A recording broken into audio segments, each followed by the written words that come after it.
Sorry. Yeah. We didn't have a chance to get together. Oh, yeah. We're good? Yeah. Okay, I'm gonna call this city council work session meeting of January 27th, 2026 to order. I want to welcome everyone, those that are joining us in person and online. For those that don't know, work sessions mainly an opportunity for council to receive information and also discuss items of interest to the city. We do not vote in work session. I will receive public comment. It is appreciated, but I will do so after council's had a chance to discuss the issue before them. When we do public comment, you'll be limited, just like we do in regular meetings, to 5 minutes. And if somebody's already said something, please don't repeat the same thing over again in the interest of time. So we appreciate that. All right, first on the agenda is employee new hire recognition, municipal court, Dana Wessels. Good evening. My name is Dana Wessels. I'm here to introduce Paige Summer. She's our newest clerk over at the Pittsburgh Municipal Court. Hi, thanks for having me.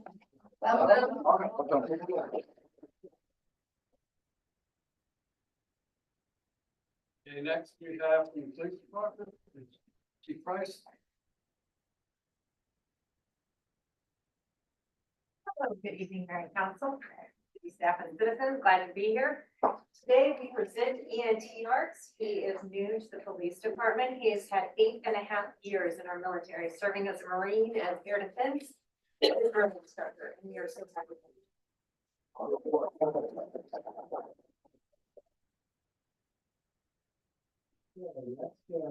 Historic District Task Force Committee interviews.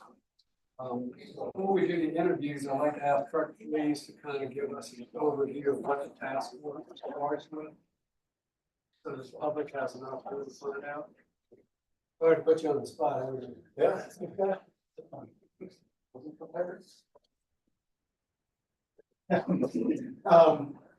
Well, I guess the purpose of the task force is to guide the city council and the decisions on this project. I think that could be a multitude of things, both economic, it could be cheapest code, programs maybe for the district, but it's really just to guide. And the big thing with the task force is it's a citizen, I guess, majority led, instead of, appointed by, like, officials and councilmen. It's actually everyone on the task force, not a member of the committee, the planning commission, the is a resident. You want to structure as 2 people from the. So there's 2 people that have to live in the northwest quadrant. The other 3 people, I'm not sure. So 5, you're interviewing for 5 positions tonight. So everyone that you're interviewing lives in that historic district, but of those 5, they all have to live in the historic district, but 2 have to live in the northwest quadrant.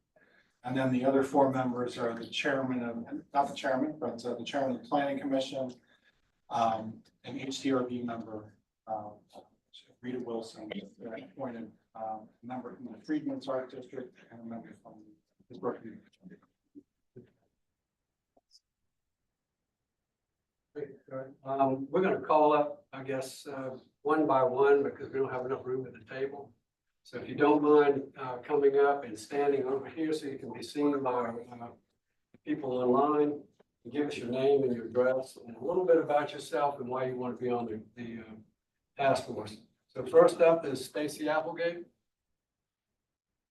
I know, I figured. You're born with it. I know. Good evening, council members. Thanks for letting me be here. I'm Stacey Applegate, 1301 Green Street. I think all of y'all know me. Summary of my qualifications. Oh geez. I renovated my house at 1301 Green Street with the help of my neighbors and Mark Sealand and a number of people in this room. I served on the HDRB from 2020 to 2022. I wrote the grant for the Washington Street Park historical marker. I was the ED for the Freedmen Arts District for about 1.5 years. I'm very passionate about what is happening in the historic district. I work with Love Beaufort along with, people that I see at this table and some of my colleagues out here actually helping people with their homes. I'm very, very passionate about people remain in their homes. Even after I got off the historic review board, I still take preservation courses. I go to Columbia for the preservation workshop. Some people would say I'm a staunch preservationist and other people say that I'm not. So I think I'm middle of the road. I also am very passionate about making sure that people in our neighborhood are paying their right taxes, are not losing their house to tax sale. Because I feel like it's really, really, really important for our long-term neighbors to be able to stay in their homes. I think we really need to look at alternate materials, as long as those comply with the Secretary of Interior standards, but Okay. I really feel like we need to work with people in keeping them in their homes. I've helped to get companies to help with neighbors, do some stuff for bono. What else? I'm just really, really passionate about the historic district. Having it be an economically viable district, but also the bulk of that is the people that live in the district, including the Gullah community. And we have all different levels of socioeconomic diversity in our neighborhood. And I think we do a pretty good job of coming together to help each other. I'd like to see more of that.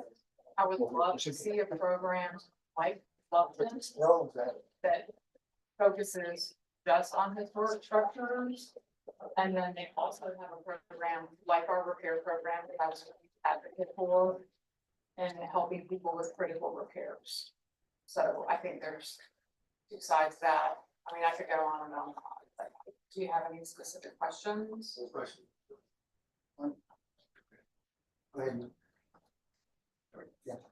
Okay, I just want to know what your three main issues, you feel are the three main issues facing the historic district. I think one, the historic structures that are vacant, and I don't like to say abandoned, because I don't think people have really actually abandoned their homes, just for a variety of reasons, and they're all structure specific. There's issues, and I think addressing those so we don't lose those structures. I think two, the rehabilitation of houses in an affordable manner as much as we can. Also, under the guidance of HBF and, preservationists, but, what are those alternate materials that are best practices now that can be used? When can we use those? I try to help people navigate the process. I've written a number of Bailey bills for people. There's incentives out there that I try to help people with. So those are one and two. And then three, I really think that, flooding is going to be an issue, especially in the point. That we need to really prepare for, climate change. Because the point's really low lying, the quadrant's a lot higher. So there's different things that affect different parts of the historic district. So those, I think, would be my tasks. Yeah. I'll pass my mic because I can answer my question with what she's already given us. Okay.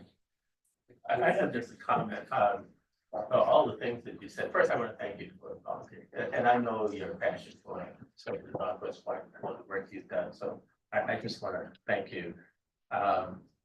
We try to tread this protection of the legacy that lives in the Northwest Quadrant, while we battle the economic ebbs and flows of society. And what I hear a lot is, and I think Fred has touched on it in many comments, Fred Washington has touched on it in many comments about, the buildings are important, but what about the people? And, that's one that that's challenging. So, for the people, yourself or whoever is on this task force, trying to balance those is gonna be a tricky deal. So, but I'm sure you're up to it. Well, and that's why the use of alternate materials and finding money, by having people be aware of what money is available, like what programs are available, like there's not a lot that I've seen, but I also know that there's corporate partners that they would partner with us. I also believe that this task force needs to have diverse representation. And that's really important to me, even more so than me being on this task force. Because I do believe that our African American community needs a big voice in this. Any other questions? If I could, can I just throw my question out there as a blanket, and then as they come and introduce themselves, they can answer that? My question for all of the applicants would just be, for you, what's the most important thing? If this task force could just accomplish one thing, what is the most important thing that this task force could accomplish? And when you build that into your response, kind of think about what we're trying to accomplish here in regards to policies and ordinances, because that's really what we can affect at this level. So that would be my question for all of the applicants. So I think the most important thing is keeping our legacy people in their homes. Or if they have a home, helping them get that restored. And how do we do that in the most economic, in the cheapest way, right? That still keeps the character of the district. So that's my thing is, how do I keep my neighbors in a healthy and, environment? How to keep their house painted, because all those repairs are super expensive. And, just working with people and the Northwest Quadrant design principles, the preservation manual when it's applicable, but really looking at it, like a case by case basis. Hey, what can we do here? What are the resources that we can bring in order to achieve what they want to achieve?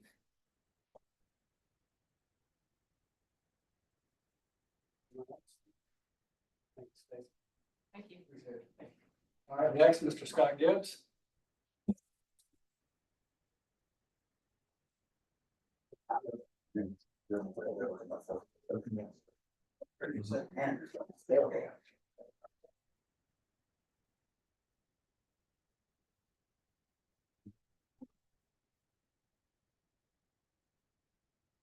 Good evening. Good evening. So I'm Scott Gibbs, and I am a native of Beaufort, a lifelong native. I'm 67 now, and the only time I went away from Beaufort was during my college years, and so I've lived here. And so I've seen the changes that our community, especially the Northwest Quadrant, has gone through. And it's called the Northwest Quadrant now, but before I was there before it was even called that. So I've been here a long time, so I've seen all of the changes, and I agree with all of what Stacy has said. She actually took the words out of my mouth. I think I would have said it the same way. But I love what Mr. Washington said. It's about the people, and that we needing to make sure that we can help them save their homes in this Northwest Quadrant. And so that's one of my biggest reasons. And when I was asked to even consider coming on, that was one of my passions, is to make sure that we preserve what we have, the little we have left, but to try to preserve that. Because it's disheartening when you see how your community and neighborhood is diminishing and not what it was when you were growing up. And so that's one of my passions, to make sure that we help to preserve what we have, the little we do have. Thank you. Same question. What are the three main issues you feel are facing the historic district? Well, it's preserving it. I think when I shared on the application, maybe is that unfortunately, we have lots of people moving into our area. And when they come in with their ideas of how they think the community is supposed to be, and they're not considering those of us that actually live there. And so this gave me an opportunity to be that voice or be a voice for that community. I'm a part of the Gullah Traveling Theater, and so we work tirelessly working on preserving our Gullah culture, because we don't want to overlook that, because we were all Gullah. And so that's one of my passions, to make sure that we preserve that in the community, especially in the Northwest quadrant. It doesn't look like anything like when I was growing up. And economically, a lot of people had to leave because they couldn't afford the taxes to save their home. Those kinds of things. So that's part of my passion. Thank you. Thank you. Next is Judy Miller. Hi, I'm Jody Miller. I was born and raised in Beaufort. I recognize a lot of big cities. I lived here until college and then moved away for 12 years to the Northeast. And then moved home 15 years ago to raise my children here, who are now very strong-willed 16 and 17-year-old teenagers. So I live at 501 Craven Street and completed a renovation in 2024, which was quite the adventure. And I was honored to be asked about this particular task force as well, because having grown up here and bringing a more practical application, I would say, to solutions to these exact problems that you both expressed so well. I am a member of the Urban Guild, attend lots of construction conferences all over the country, and have really taken a shine to how modern construction materials are used in historic preservation responsibly and effectively, and especially with cost in mind. I think there's a balance there. And so I've sort of taken a nosedive into researching that independently, and this seems like a perfect application for the knowledge that I've been able to gain with that. And to answer your question, I think of the three most important things that need to be solved for the historic district right now, we are doing one of those as we speak. I think we need to have a diversified but unified voice to be able to help y'all make the decisions, and if the case is appropriate, to change the code to protect what we have and continue to allow people to responsibly maintain their homes and the infrastructure. The infrastructure supports the homes, and those have to go together. So I think those all have to work. I have a question. So this funding thing always kind of lurking in the back of my mind. So what are your ideas on how we can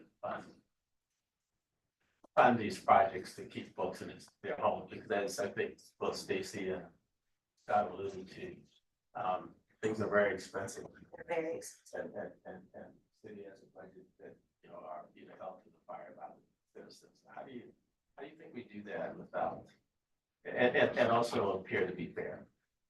So the first 20 years of my career was spent in corporate event planning. So I think there's a large opportunity that wouldn't impact municipal funds to be able to go after sponsorships like Stacey mentioned.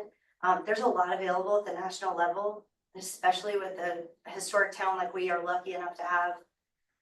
There's probably opportunities that we haven't probed into yet. And I think there's definitely areas of exploration on a national level that could even, what is small money to them could be huge money to us.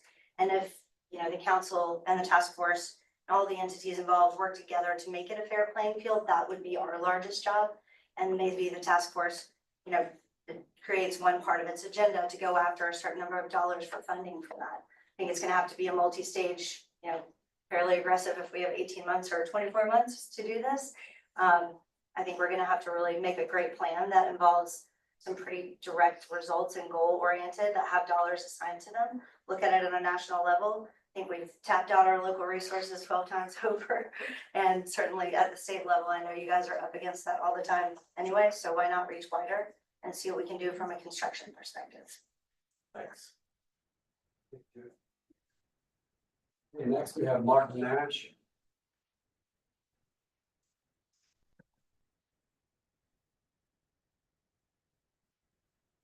Thank you. I have prepared a statement. I thought it might answer your questions a little bit easier. Hey, before you do that, could you give us your name and address just for the record? My name is Martin Nash. And I own the home at 1405 Duke Street in the Historic District. My home was made by Robert Smalls, a Freemason after the Civil War in 1890. His Beaufort Historic Society restored most of the house back in 2006. And I have invested quite a bit in the house and to continue reinvesting in the property. I feel the most important part of this committee is to continue the preservation of some of these houses in the northwest quadrant that are falling apart. Property is not maintained. The owners are absentees. And I think we need to stress more on these people who own these properties, whether they're an heirs property owner or what. We must keep preserving these homes instead of letting them just fall down. I feel that it's very important to be on this committee, and I would appreciate it very much to be a member of this committee. And if you have any questions, I'll try to answer. Questions? Thank you, Mr. Nash. Thank you. Okay, next we have Mr. George Reynolds. Hey, good evening, everybody. My name is George Reynolds. I live in Jackson Reed House on 711 Duke Street, across from Steve Wise. Everybody knows it. So moved here right before COVID, and have been interested in historic preservation my entire life. Grew up in Winston-Salem, of course, everybody knows Old Salem. Studied architecture, ended up being an engineer. When I met my wife, second football game, our freshman year at college, she mentioned she'd grown up in a house built in 1842. And I reached over on my bookcase and pulled out the last 2 years of Historic Preservation magazine. So it was helpful there. We've been married 40-something years now.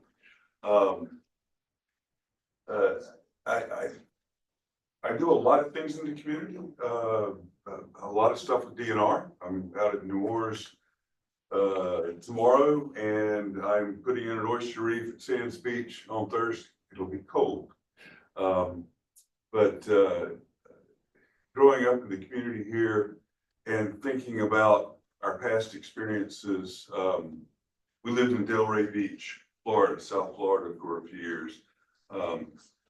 Back when it's called Deadray, and it just exploded. Growth just came over it, and we lived by Florida standards, historic district. Most of the homes were built in the 1940s and 1950s, and we could see the encroachment happening. That they're knocking down these old homes, they're building up the big mansions, and we wanted to preserve our little neighborhood, and so we formed a neighborhood association. I got drafted into being president. We didn't do a lot of government programs, although I know the grant money was there. We wanted to do some traffic calming. I think that's a bit of an issue, at least at least going down Duke Street at 50 miles an hour, which I see way more often than I'd like. I think traffic calming creates a better sense of a community because people are more out on the street rather than dodging cars on the sidewalks. We managed to implement a lot of traffic calming and neighborhood building infrastructure at very low dollars in Delray. And if you go down there now, you go to Atlantic Avenue, it's mega mansions and it's nightclubs and everywhere else. Go look at Seagate. That little community is still sitting there. A lot of the homes are still there that were there 20, 25 years ago, that were built 75 years ago. I think that sort of community involvement, sort of engagement, stacking a lot of small wins sometimes is better than going for the big win. But that takes creativity, that takes engaging people from who they are and where they are and what their situation is, and finding common ground and finding ways to work together. And I think I can do that. Okay, any questions? I have a question. So, how do you think we, one, preserve the neighborhood, two, protect the culture, and thirdly, not stifle the economy growth? Well, I think, the first two are sort of intertwined. It's a sense of community, a sense of involvement. I think, the active neighborhood associations we have, the melding of those, we've got joint meetings between our Old Commons Neighborhood Association and some of the surrounding ones. I've been asked to serve on as an officer in that for next year, next 3 years. I'm not sure if we want to do that, but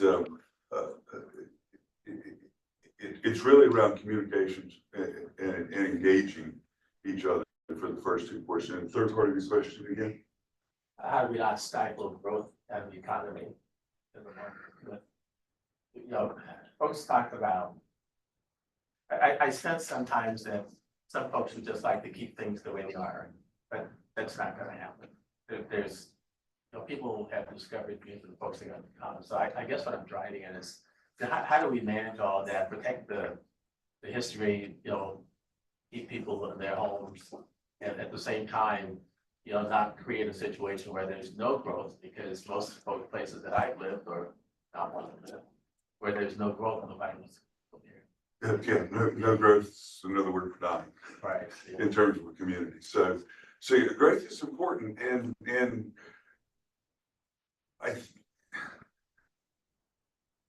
preserving what is important is not stifling growth.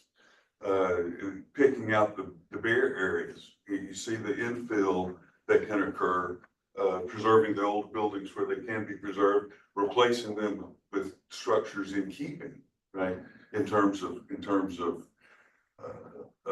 size, in terms of use, in terms of architecture, and thinking of mixed uses and bringing life into communities at different times of the day, for example. I know one of the later discussions is the social area. Those sort of things that might seem cross-function or cross-purpose aren't necessarily that way if they're done properly. Thank you very much. Thank you. Any other questions? I appreciate it. Thank you, Mr. Holmes. Okay, next we have Sue Sagri, and Sue, I apologize, but I butchered your last You name. did pretty good, Sadly. Hi, I'm Sue Savvy. I live at 808 Newcastle Street. Thank you for this opportunity. I have a passion, as many of us here, I recognize a lot of the faces, have a passion for the historic preservation. The Northwest Quadrant specifically, it's just a really unique neighborhood. It's different than any of the other historic areas here in Beaufort. And I kind of got involved in a couple of different short-term rentals and affordable housing. And I was, when they revived the Northwest Quadrant Neighborhood Association, I was the secretary after a long time that it hadn't been active. And the governors did a great job, better than I could have ever done. But my passion is, and I also work for a contractor who did building, and I built in the Northwest Quadrant. And when I worked for the contractor, I had to go and turn in plans and all kinds of stuff. So I did learn a whole lot of that kind of stuff. Another thing that I came across when I sat on the affordable housing with Phil was I got introduced to having like a land trust, and I'm not real up on this, but having a land trust in the state of Vermont in Chittenden County many years ago, because Burlington, Vermont just kind of blew up like it has blown up here.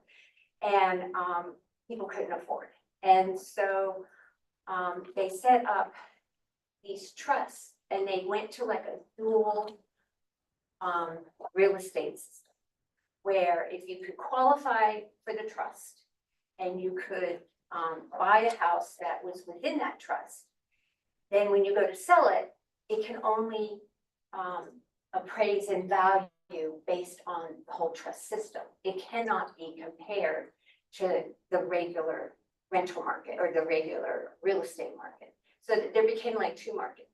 So if you owned a house like that, it had to go to a person who also had similar economics and stuff. And I have a whole bunch of paperwork on that, and I thought, wow, that's in the Northwest Quadrant. I thought that would be an awesome way to be able to keep the people who have been there their whole lives and were born and raised there and have so much history there, but also allow for retirees to come in and stuff. And my big thing is unity and diversity in that particular neighborhood, more so than the other historic areas. Some are downtown areas and they're all business. The point is very different. And so that addresses some of the questions that you guys were asking. But what I see with that is that's not going to be solved by what we're doing. That is something where we have to find, you know, Stacey talked about sponsors, but you have to find somebody who wants to do that. And a lot of times those are construction people who can see that kind of vision, and they can put the investment in up front and do the preservations and do all of that stuff. And then it goes on to a scale and they make money at it, and so does everybody else. But it's just not these huge numbers.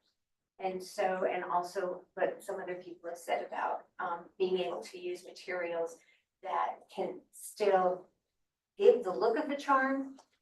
And how far do we go? And it is really difficult, these decisions to be made about, well, if you have a home that was built in 1830, for example, do they have to have wooden windows? Do they have, you know, can they not go with some other kind of materials, even if it looks the same? I don't know what those guidelines are with the national level of historic preservation and stuff, so I can't really address it. But those are some of the things that I've dabbled in a little bit since I did that. I'm also kind of passionate about some rentals and how that mixes into the community, and unity in our community to me is like number one, and people over houses for sure. Question. Thank you, Susan. Appreciate it. Okay, next we have Margaret Pino or Jerry Scott.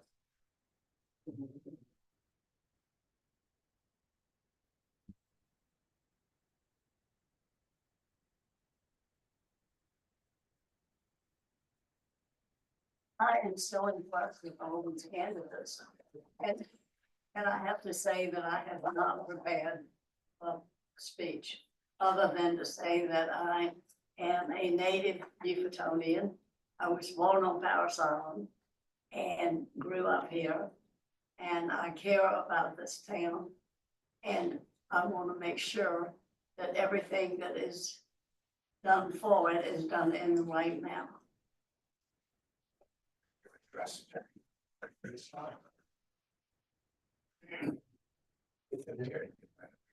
Okay.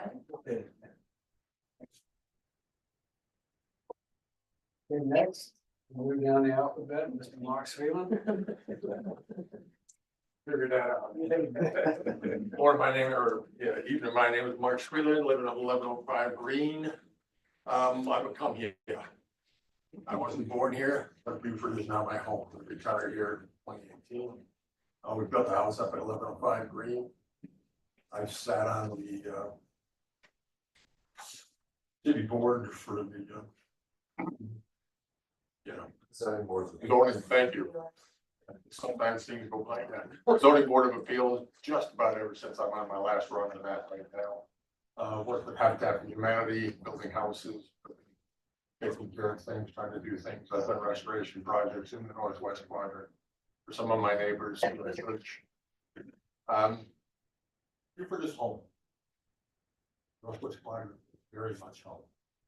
When Linda and I first bought our property in 2015 up on Green Street, people said, "Are you crazy? It's a shooting gallery. You don't have a chance of it." We've never had an issue with her. I mean, the Northwest Quadrant is home. The historic district is home. I am dying to have a good balance between progress and people, historic preservation and people. we've got to make it all work together. We need the right people in the positions who are able to come up with the ideas, to work on ways to pay for it, federal grants, state grants. However, we got to do it. We got to be able to put things together to be able to and understand how to put it together so that we can get what we need. Our biggest problems up there are the balance of people and houses, properties, of figuring out what really has to be preserved and what can't be preserved. There's a point when it's tipped. It's gone over the edge. You know, when they say 1401 Duke was preserved, there's like 4 sticks of lumber from the original place in there. Bird grocery store was preserved. Some of it, you know, I mean, and I've watched it. I've been here long enough now. So I think that balance, I think some of our big issues are keeping people in their homes. I agree with what so many other people have said, you know. I think heirs property is a huge stumbling block for us right now in that whole regard of keeping people in their homes and keeping these properties up, because heirs properties were stuck. I don't know how we fix that problem right off the top of my head. I didn't have a good suggestion. But I think if we have the right people together, thinking about it, talking about it, we can probably come up with something to present. Questions? Any questions? Thank you, Mark. Thanks all. Appreciate it. Thank you. Last but certainly not least, Fred Watson.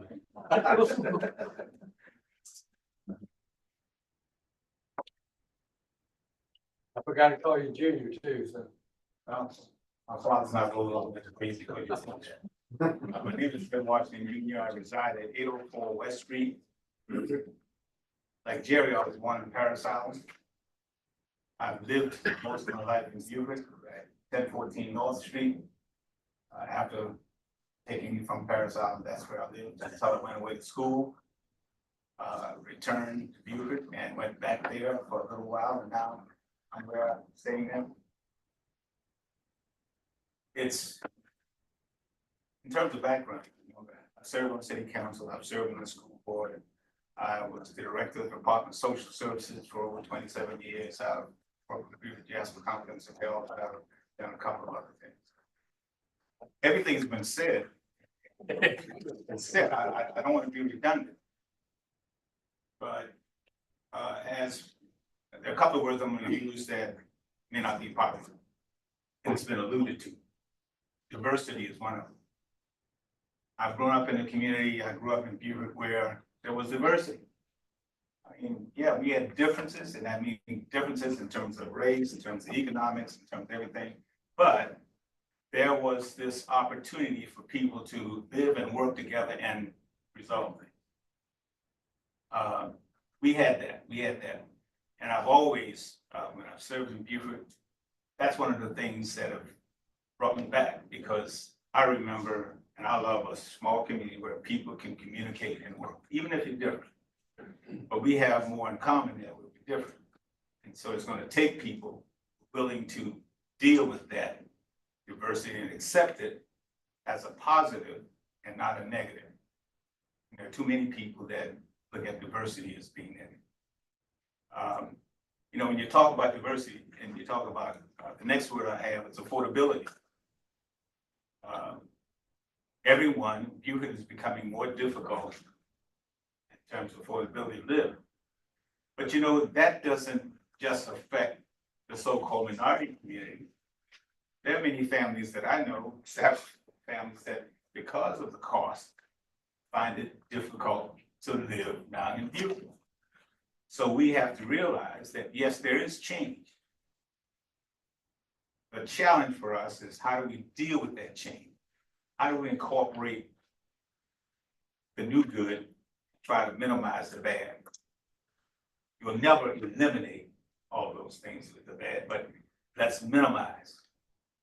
So I want to be a part of something that blends. You know, let me adjust. I have a daughter in the house that I grew up in. daughter lived in Atlanta, and we got her to come back here. Well, they're catching the devil, a young couple with 3 young kids, trying to make that transition to try to restore their home. She is what I call a true preservationist. She wants to put all the originals. I said, darling, your daddy don't have the money.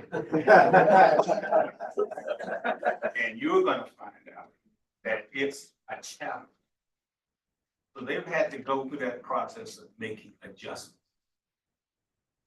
We've always said that we wanted our children to come back. Well, we have to set the atmosphere, we have to set the groundwork so they can come back. Now, that doesn't mean that, Mike, I'm not gonna get on realtors, you know, yeah, property values and everything's gonna go up.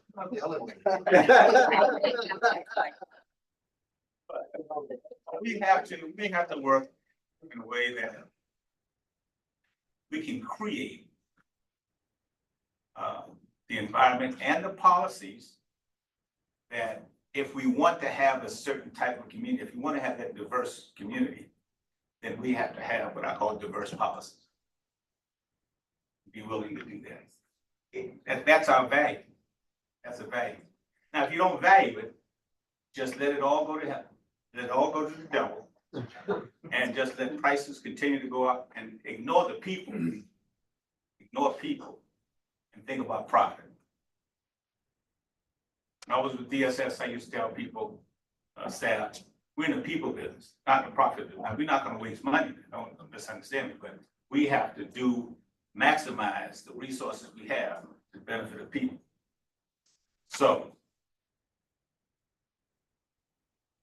I'm looking forward to being a contributor. Now, the reality for me is I'm an old guy. I know the spring chicken. I used to have a lot of energy. I used to go to meetings all over the place. I mean, I could stay, I could do something. I can't do that anymore. But I want to be a part of it. And I have a suggestion for you. Maybe, if I am a decent candidate, maybe you should pair me with someone. I don't mind serving in a consultative role when, as time permits me to do that. Because again, when you want something, you have to find ways of doing it. And it may not always be the traditional way of doing it. Sometimes you have to adjust. So I am offering, but I'm also saying I'm willing to work as a tag team with someone or work as a consultant. Not paid. I'm not, well, I could use the money. I'm not looking for it. What I want is I want this community to be the best it can be. And I want to see us bring diversity, but understand that life is changing. Beautiful will never be what it was. Never.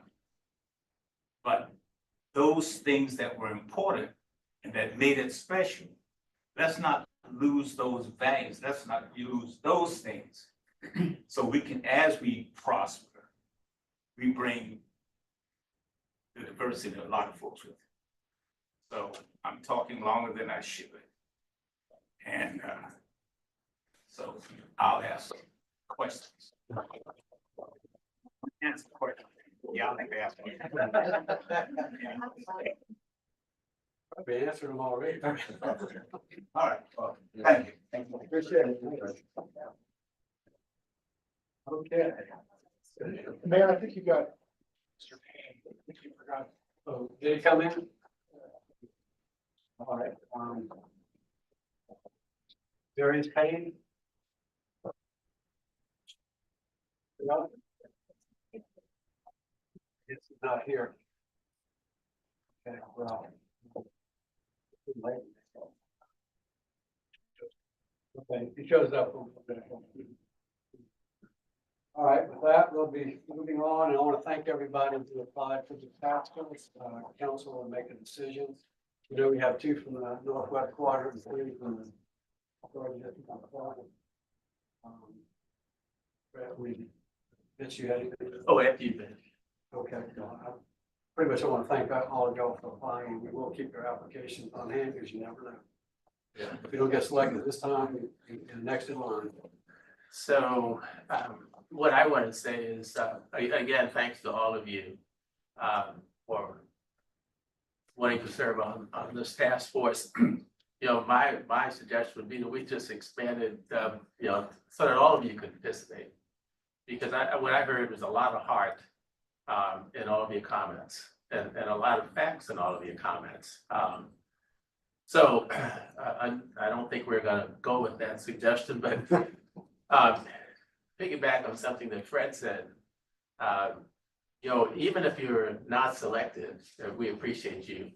And two, partner with someone, okay? You know who each other are now, I probably did before.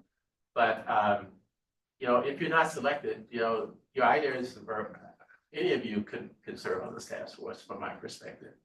So, you know, even though you may not be a key team member, be a team member and share those ideas, and like, you know, partner with someone or be at the meetings and share your ideas, because yeah, I just found all of your comments right spot on. Appreciate that. Yeah. Oh, okay. I think something. The question's live. Oh, yes. I'm not looking to join the task force, but several of the comments that were made are relevant to what I do. Once that task force is established, how do we keep in touch with them? How do I know the full list so I can answer back and consult with good information? I'm gonna turn that over to Kurt Freaks, who's our community development coordinator. We'll have to figure that out. I thought you'd already figured it out. I'll get to you. We'll put out a meeting release, the council makes the selections, and there'll also be a number to contact for more information about it. Thank you, appreciate it. Committee meetings here for the public. Yeah, absolutely. Everything's open. Everything would be available to take a look. Yes, Mr. Cahill. Thank you, Rob Cahill, 608 Water Street. What is the decision-making process from here? The timetable? Well, the decision-making process is up to the council, but, we will put this on a future council agenda meeting, maybe February 10th, depending upon council's desires. If not, then I anticipate we would put it on the March 10th agenda. Thank you. Any other questions, comments? Okay, hearing none, we're gonna move on. Again, thanks to everybody. If you need to leave, now's your time. She said land trust, it's a housing trust. They're housing trust. I thought you were talking about. No, it's housing.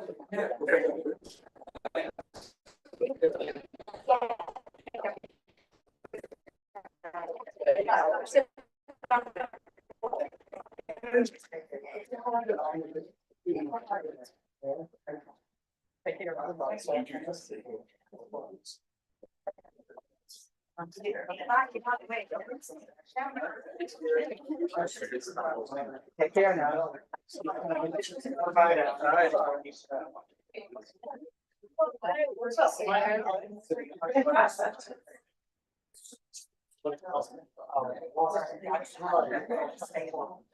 Thank you.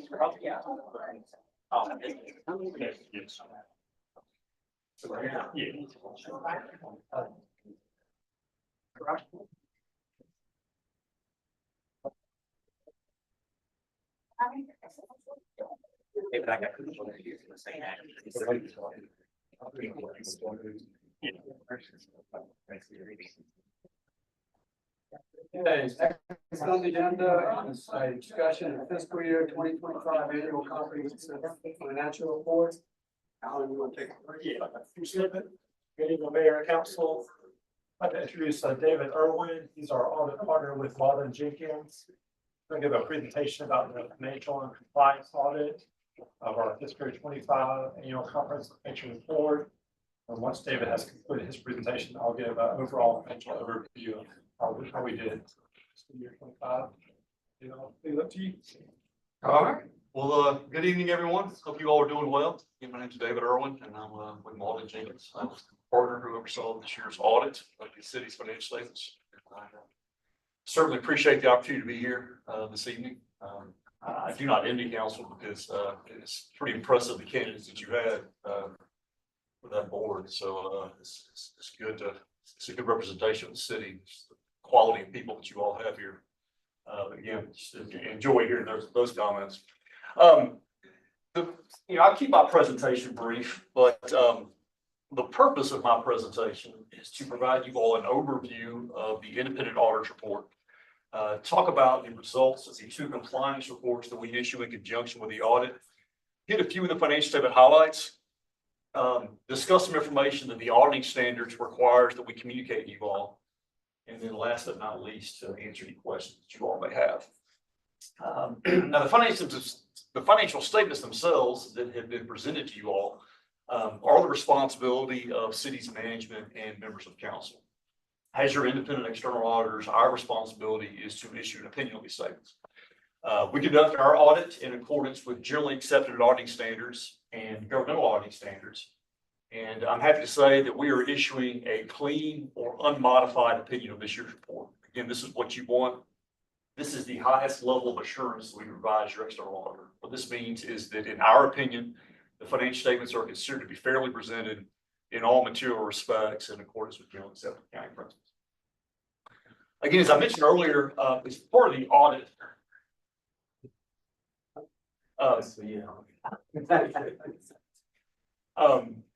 as I mentioned earlier, as part of the audit, there are 2 compliance reports that we also issue.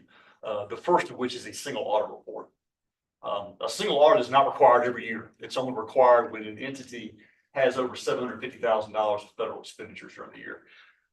The city had around $4.7 million of federal expenditures in FY25. As was the case with a financial audit, we are issuing a clean or unmodified opinion with a single audit as well. The second compliance report that we issue is the Yellow Book report, which evaluates the city's internal controls and your compliance with various laws and regulations. And again, very good news here. We noted no audit findings, meaning there were no significant deficiencies or material weaknesses in the city's internal controls that we noted during our audit. And, as I mentioned to you all before, with all the new accounting standards and changes that are being implemented each year, and really just the overall complexity of governmental financial reporting, it makes it all the more impressive to be able to present you all an audit that not only has a clean opinion, but also no audit findings. And achieving both the clean opinion and no audit findings, it reflects strong internal controls and audit preparation. That's certainly something that council and management should be proud of. And it really speaks directly to the results of and the performance of your finance department. Alan and his team, as always, they were very accommodating to our staff, our team. They worked hard to address all of our questions and to get us everything that we needed in order to get the audit finalized by the 12/31 deadline. So again, I just want to thank your staff for all their hard work again this year. Now for a brief overview, you go back. Yeah. Just now for a brief overview of your financial statements. Again, the city prepares what is called an annual comprehensive financial report, otherwise known as an ACFR. An ACFR requires the inclusion of additional information that goes above and beyond the basic financial reporting requirements. This document is submitted annually to the Government Finance Officers Association, otherwise known as the GFOA, where they put it through a pretty strenuous review process. And when the GFOA reviews the city's ACFR, they don't assess financial health. They assess transparency, accuracy, and completeness. And through their review, the city has once again been awarded the Certificate of Achievement for Excellence in Financial Reporting. And as you can see on the bottom of the slide, this is the 18th year in a row that you all have received this certificate. And, again, receiving this certificate 18 years in a row just reflects a commitment to transparency and high quality financial reporting. Your staff do a great job of putting this document together. There's a lot of useful information in this report, not only for management and council, but also for citizens to look at as well. It's an impressive document and certainly something that you all should be proud of. Before we start looking at the numbers themselves, I always encourage everyone to take the time and read through the management discussion analysis, otherwise known as the MD&A. This section begins on page 6.1 is right after our audit opinion. This section is written by management, and it really does a good job of bridging the gap between the financials, the financial statements themselves and the story behind those numbers. It explains major changes, highlights trends, and provides side-by-side comparison over the past 2 years' financial activity. So if you ever find yourself asking, why did this increase or what caused this change, oftentimes you can find your answer within the MDA. So again, I would strongly encourage everyone to read this section if they can. Now I'll just walk you through the financial statements themselves. Again, the city's basic financial statements are broken down into 3 components, the first of which are your government-wide statements. The government-wide statements, they provide a broad overview of the city's operations in a manner similar to that of a private sector business. So rather focusing on individual funds, this section focuses on the city as a whole. So we have a slide here that summarizes the city's financial activity from the government-wide perspective. But again, as you can see here, the city ended the year with assets and deferred outflows of resources of around 123 million. Of that amount, around 76 billion are your capital assets and net accumulated depreciation. When we talk about capital assets, that's land, buildings, machinery, equipment that's owned by the city.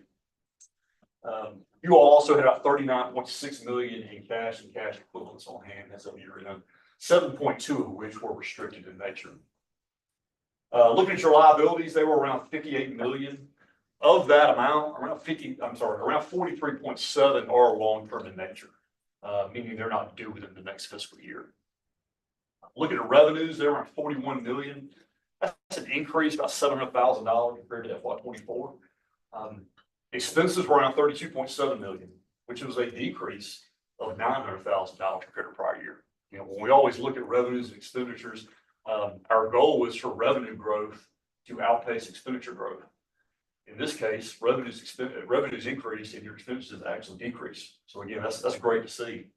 And what resulted in this was an ending net position of $65.5 million, which again is an increase of about $8.2 million for the year. So again, all in all, another good year for you all from an NUI perspective. The city continues to strengthen its financial position. Revenues are growing, expenses are controlled, and again, your balance sheet remains strong. That's certainly something that you all should be proud of.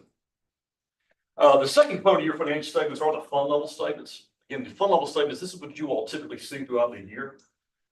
This component of your financial statements focuses on individual parts of the city and reports the city's operations in more detail than that of the entity-wide. And, you know, of all the funds of the city, if I'm in your shoes, my primary focus is the general fund. The general fund is the main operating fund of the city. It's where the majority of your revenues are received and funds expended. We have a couple of charts here. The first chart shows the general fund's revenues for the year. Total revenues were around 27.4 million. That's around a $1.5 million decrease from prior year. I believe that decrease is a decrease in your intergovernmental revenue, which again, that's going to fluctuate from year to year. The 3 significant sources of revenue for you all, obviously, are property taxes, licenses and permits, and then intergovernmental revenue that I mentioned earlier. Property taxes total around 10.3 million. Licenses and permits were around 7.7 million, and your intergovernmental revenue was around 3.9 million. Next slide. This next chart does the same thing, but with general fund expenditures. Total expenditures around 26.4 million. That's a decrease of around $400,000 compared to FY24. Once again, no surprise, you know, general government, your law enforcement, and fire emergency are your significant expenses. General government was a little over 5 million. Law enforcement and fire and emergency were both right at $7 million each as of the end of FY25. So when you factor in other financing sources and uses, such as the issuance of debt and transfers to and from other funds, the general fund's fund balance increased by approximately 2.4 million for an ending balance of 17 million. This chart shows the city's fund balance history of the general fund over the past 5 years. it's easy to look at numbers in one year, but to me, the historical trends are really key. These charts are always interesting to kind of reflect back on where you were compared to where things currently stand. And, to me, this chart speaks volumes. As you can see, not only has fund balance increased over each of the past 5 years, it's increased approximately 77% since 2021. So, this chart to me, reflects disciplined budgeting and conservative financial management. And that's certainly something, the council management and everyone involved in the city should be committed for. And again, as I mentioned before, one thing I always like to remind people is fund balance isn't necessarily what you all have in the form of cash in the bank for you all to spend as you all see fit. Fund balance is merely the difference between assets and liabilities, only a portion of which is cash on hand. Additionally, another thing to keep in mind, the general fund incurs expenditures of approximately $2.2 million per month. So the city ended the year with an unassigned fund balance equal to around 3.5 months of operating expenditures. And what that means is, in theory, the city could operate for 3.5 months without any additional revenue sources. So that's certainly a strong fund balance. But with you all having a June 30 year end, that fund balance is definitely needed for cash flows to get you through the months of July through November, when your revenues may be lower than they are at other times of the year. And again, not to belabor the point, I think I had this slide in here last year, but I always like to include it. One comment is often asked is, what's the importance of maintaining a strong fund balance? As long as we can cover our current liabilities, what's the point of having a strong fund balance? The first reason is what I just mentioned. Property taxes are obviously a significant source of revenue for you all, and they're cyclical in nature. So again, fund balance gives you the cash flows necessary to get you through those months when revenues are lower than they are at other times of the year. Again, other reasons that you can see on this slide, to cover significant emergencies and unanticipated expenditures. It provides the city with flexibility to fund discretionary spending. There's a potential for better interest rates when you all go out in the market, which would save you money. And again, it's definitely uncertain. It's definitely important in uncertain economic times. And we've all seen that, again, from the financial crisis of 08, 09, to the global pandemic of 2020, to again, as we see on the slide, to weather-related issues that sometimes you all have to deal with, being a coastal community. It's important to have that fund balance, continue to improve your fund balance, strengthen the city's financial position, and it supports long-term fiscal sustainability. So again, that's certainly something that you all should be proud of. One final item to discuss is just certain information that the auditing standards requires that we communicate. Again, you all are receiving a clean opinion and no audit findings. We received full cooperation from the management staff.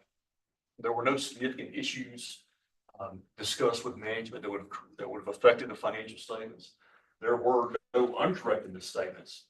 And again, we are independent of the city as required by government auditing standards.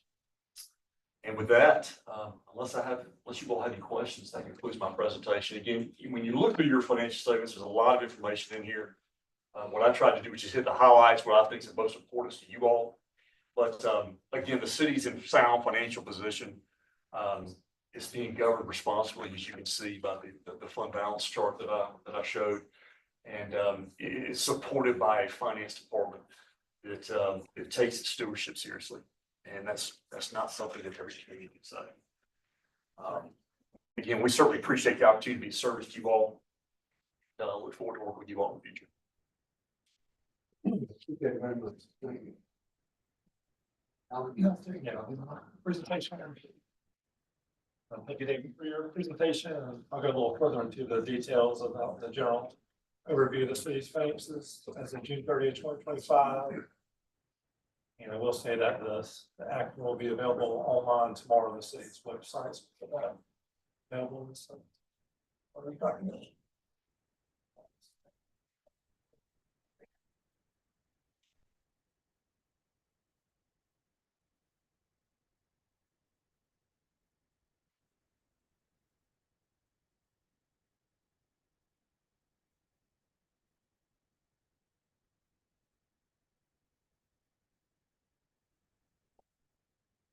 David mentioned, the management discussion analysis is really the kind of high level part of the financial report. That's kind of what I'll go over tonight's presentation. As David mentioned here is our government-wide financials as we have between fiscal 25 and 24. As you see, the net total net position is, sorry. Give me a second.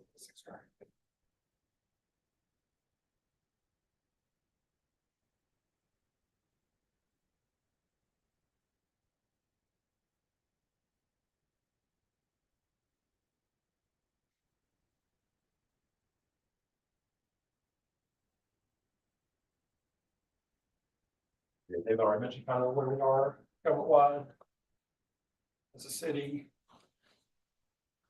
And here is some of the highlights as far as the $65 million net position. We'll see our unrestricted net position is a negative $2 million. If you back out the net pension liability, which is really operated through the state, but according to accounting GASB standards, we have to report it on the city financials of negative 18 million. If you kind of back out that amount, we have more of an unrestricted net position of $16 million in a positive. Our cash position was pretty similar from last year to this year. Did decrease a little bit, but that's because we've been using some of the bond funds for capital projects. There's some information about our long-term debt. We had a decrease overall 2.2 million. We had 1.3 million of new issuance of leases and subscription arrangements, which is a new GASB standard we had to implement a couple years ago, and also a decrease of 3.5 million of our scheduled debt payments. We have our city bond rating as the Standard & Poor's is a AA and a AA2 rating from Moody's. And property taxes support about 39% of our governmental services to our citizens and community. Here is still in the government-wide. This is our statement of activities, kind of shows our revenues and our expenses. As you can see, kind of that change in net position for fiscal 25 is 8.2 million. And some of the highlights, the revenues only increased about $706,000 or about 1.7%. But it's broken out for some key changes. We had charges for services increase $698,000 for additional fire services support from the town of Port Royal of $321,000. We had some increases of fire impact fees of $212,000 and building permits increased $185,000. The operating grants contribution decreased $910,000. And that's because we kind of had an offset. We had an increase of $1 million for ARPA revenue, but it was offset by a decrease of state grants of about 1.9 million from, you may remember we received a $2 million cybersecurity workforce initiative grant in fiscal year 24. So of course we didn't receive it again in fiscal 25, so that shows that decrease. And then for capital grants, increase $1 million as we're use a lot of grants related to the Alston Road project and also our downtown Travis projects. And our taxes increased a net increase of $465,000. Property taxes was showing growth from assessed property values of $638,000. And then accommodation taxes did decrease about $281,000 as we saw just a slight slow and from our tourism activity compared to previous record tourism year. And our other general revenues decreased $641,000. That's because last fiscal year we recognized some one-time insurance proceeds and sale of properties that didn't occur in fiscal year 25. Overall expenses for government-wide expenses decreased $940,000. Some of the general governmental expenses decreased $2 million, and that's because of the grant related for that state grant that we didn't receive fiscal year 25. And then law enforcement expenses increased about $640,000. That's a combination of personal and benefit increases of about $235,000, plus reporting these amortization expenses for our GASB leases. And finally, our street expenses increased $403,000. That's mostly because of depreciation due to our recently completed Alston Road project. You'll notice with government-wide, we include depreciation something that you don't receive on a fund levels. Here is, I know it's kind of hard to read, kind of small, but here is our fund levels, the income statement, revenues, expenses, other financing sources and usage. For fiscal year 25, it covers our general fund and also our major funds, TIF2, Stormwater Fund, Parks and Tourism Fund, ARPA Fund, and other governmental funds, which is a combination of the other small funds. We'll focus on the general fund for now. The general fund revenues increased $1.4 million. You mentioned property taxes had about 7.4% increase, or $713,000. That's because of a growing, growing tax base. And then we had a decrease of $1.6 million in governmental revenues, as we didn't receive that $2 million state grant. And we also had an increase of $321,000 from the town Port Royal for shared costs related to fire services. Interest increased about $118,000 as we had slightly higher interest rates on our city investments. And then the miscellaneous revenues decreased $827,000 due to some one-time revenues recognized in fiscal year 24. General fund expenditure highlights, they decreased $413,000. Part of that is our general governmental decrease to $1.4 million as we had a one-time land purchase, and then the state grant expenditures were recognized in last fiscal year. Law enforcement mentioned a slight increase on their side, and then also public works increased $116,000, and that's because of the increase, a CPI adjustment for our residential garbage collection.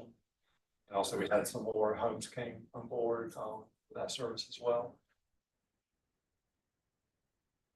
Then we'll hit some highlights for other funds, TIF2 funds, about the same activity as last year. Capital project fund, we spend more, about $3 million more. That's because we had more projects in the construction phase rather than previous years, more in the design phase. So did more for Southside Park Phase 1, our downtown drainage projects. Those were more the significant capital projects and expenses. Our Parks and Tourism Fund, we spent a little bit more of $900,000 compared to last year, but revenues were about $231,000. We increased some revenues due to insurance proceeds from damages associated with Hurricane Helene. And then the expenditures was mostly because we have an additional debt payment for our 2024 hospitality and accommodations fee revenue bonds. That was an additional increase. And also we had some repairs for the marina for Hurricane Helene of $100,000. ARPA, we expended $751,000. We had some revenues of $2.6 million, and also we still have that unearned revenues or liabilities, about $1.9 million showing up on our balance sheet. And then we transferred about $1.7 million for capital project funds for road paving, boat landing, and drainage projects. And finally, stormwater revenues were about $1.4 million, or just a little less than last year's. Those remained pretty stable. And our expenditures were about $1.25 million, and that's comprised of our debt service payments and also transfers out for our projects associated with our drainage projects. That's kind of where we come from, the MD&A part of it. That's kind of just kind of high level where we stand financially. As David mentioned, we're in a strong financial position with the city, and these numbers kind of reflect that. I can answer questions that you may have for myself or David. Any questions? Is there a disaster recovery budget line for this coming year? This grade 26? Yeah. Not yet. Yeah. Okay, cool. Thank you. So I have a few questions. One, I appreciate both presentations, and most of my questions I think were answered in your analysis, Alan. Two questions. I guess maybe if you could just clarify page 51.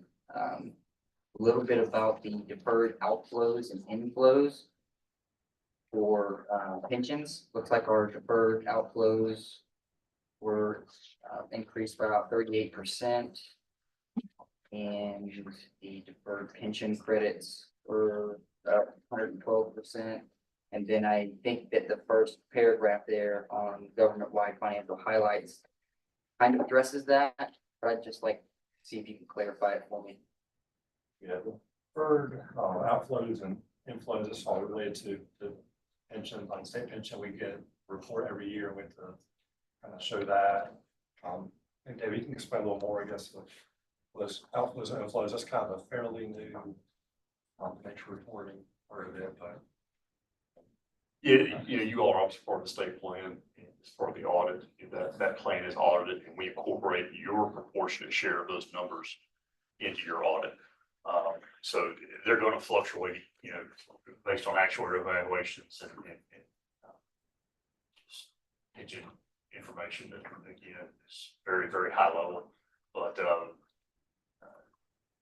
it's not unusual to see those type of fluctuations. It depends on the market, depends on, again, the various actuarial evaluations that are done at the state level. But we get that report from the state, incorporate your proportionate share in financial statements. And one thing to keep in mind with that pension liability, that's only recorded at the entity-wide level.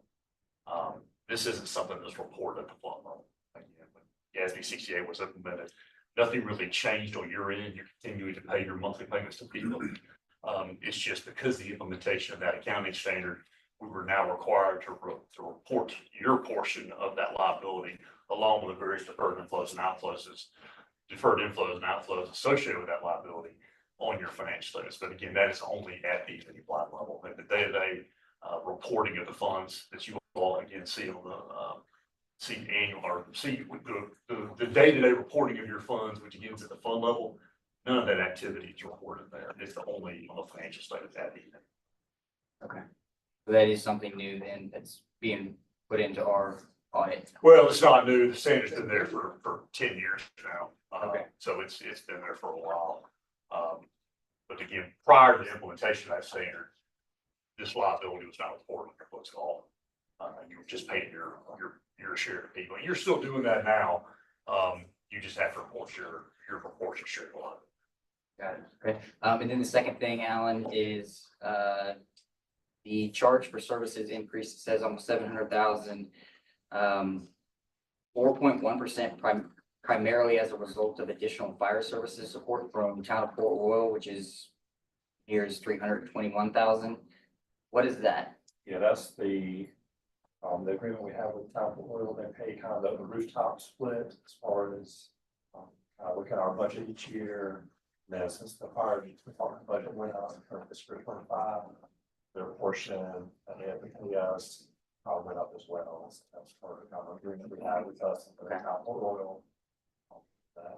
So the revenue that they paid us went up 321,000 based on their rooftops. Right. Rooftops and also just an increase budget out for the fire department as well as in the rooftop, they went up like 1%.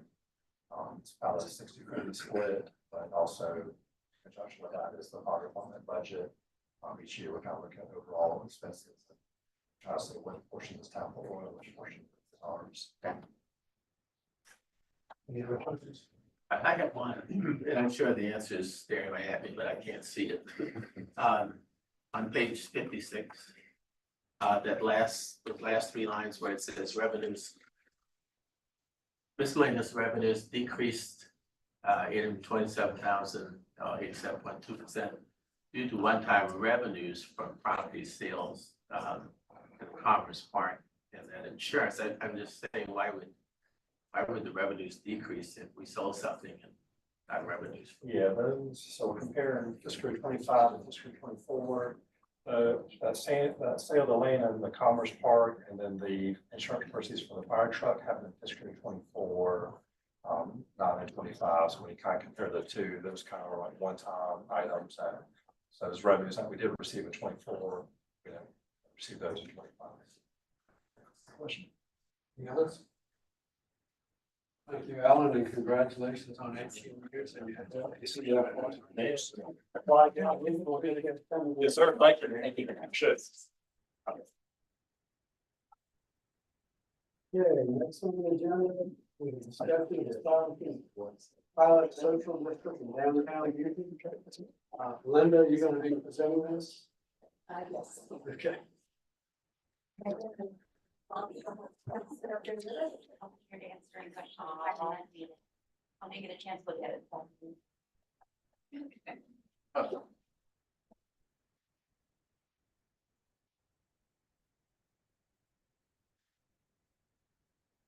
Good evening.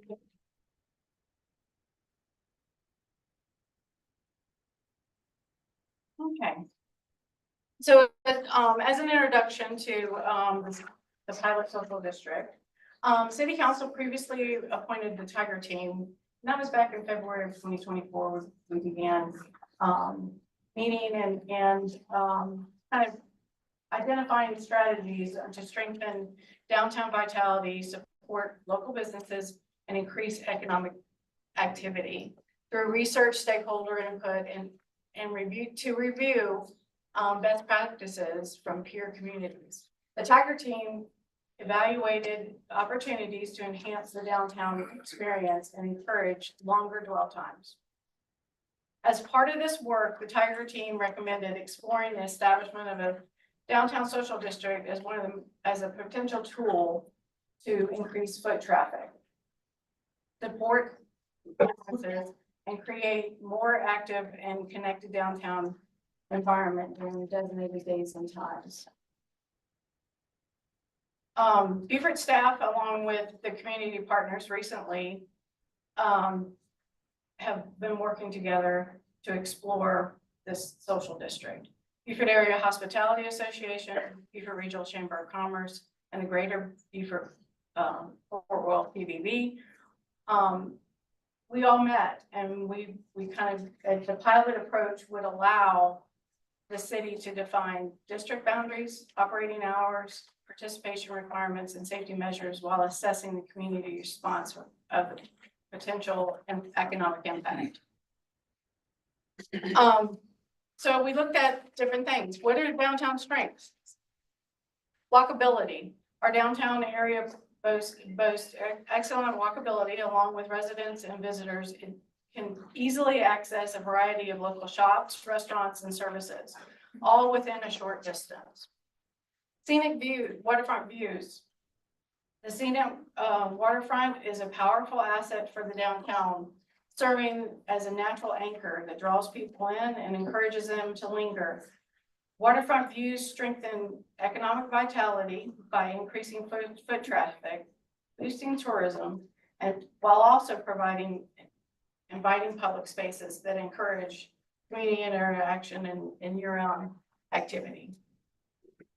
We have diverse businesses.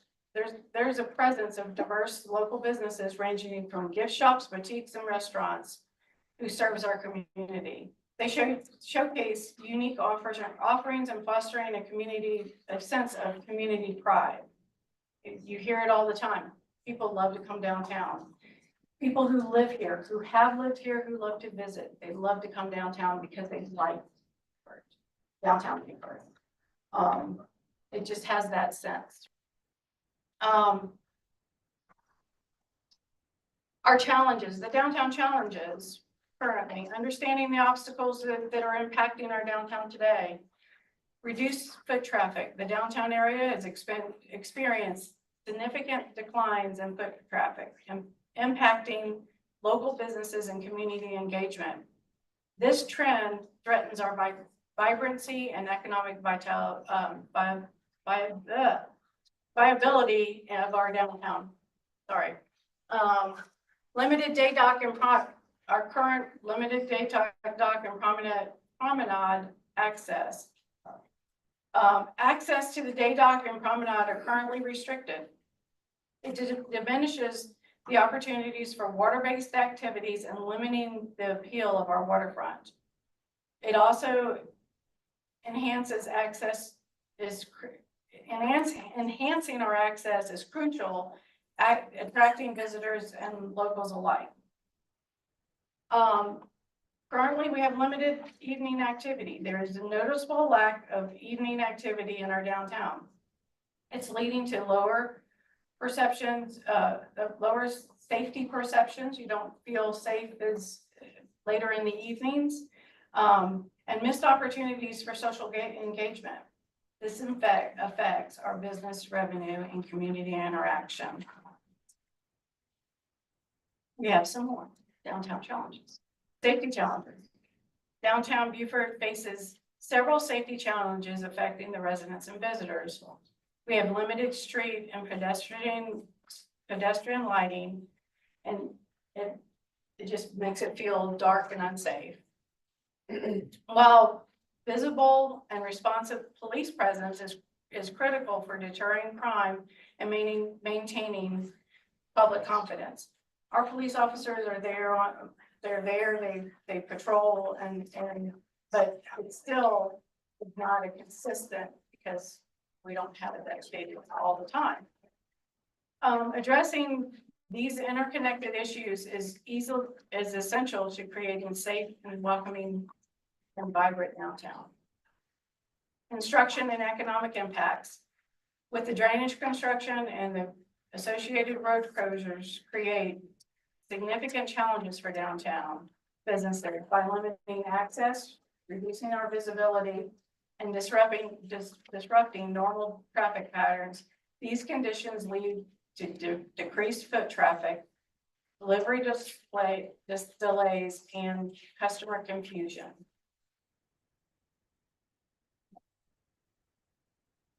So as we've met, we said, what is our vision for downtown? What do we want to see? Well, we want to see our lively streets. We want visions. Our vision is to include vibrant streets filled with activity and entertainment, both day and night. Inviting residents and visitors to enjoy a range of experiences in a dynamic atmosphere. We want to see thriving businesses. A successful downtown fosters thriving businesses and active public spaces that promote. We will also want to see the public spaces activated, and it promotes interaction, creativity, and community engagement, ultimately enhancing the economic vitality of our area. So what is a social district? A social district creates designated space for residents and visitors to gather, explore, and encourages interaction with the community involvement through shared experiences and activity.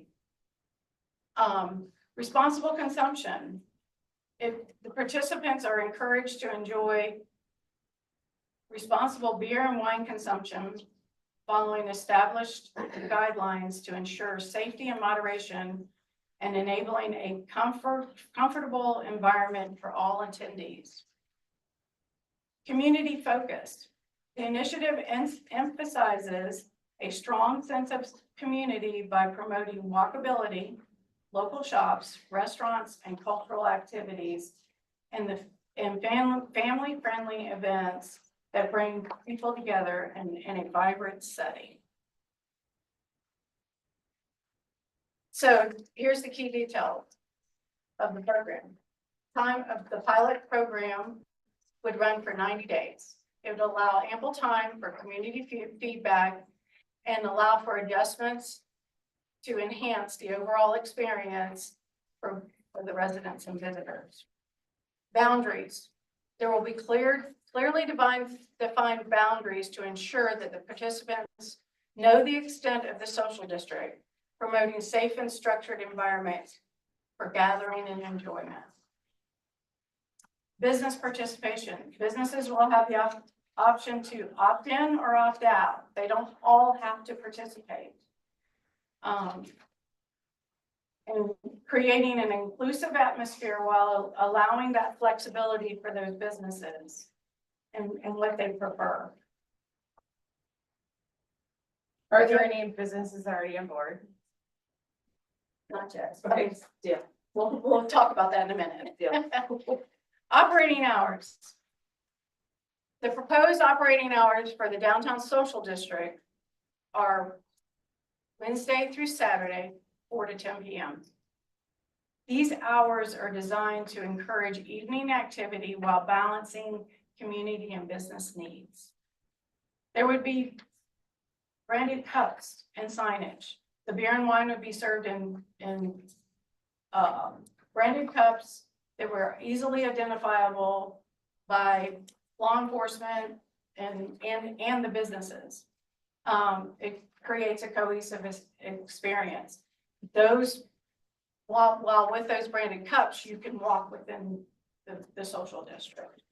And of course, clear signage throughout the district will outline the rules and boundaries, helping visitors to enjoy the space safely. Safety measures. Key to a vibrant social district.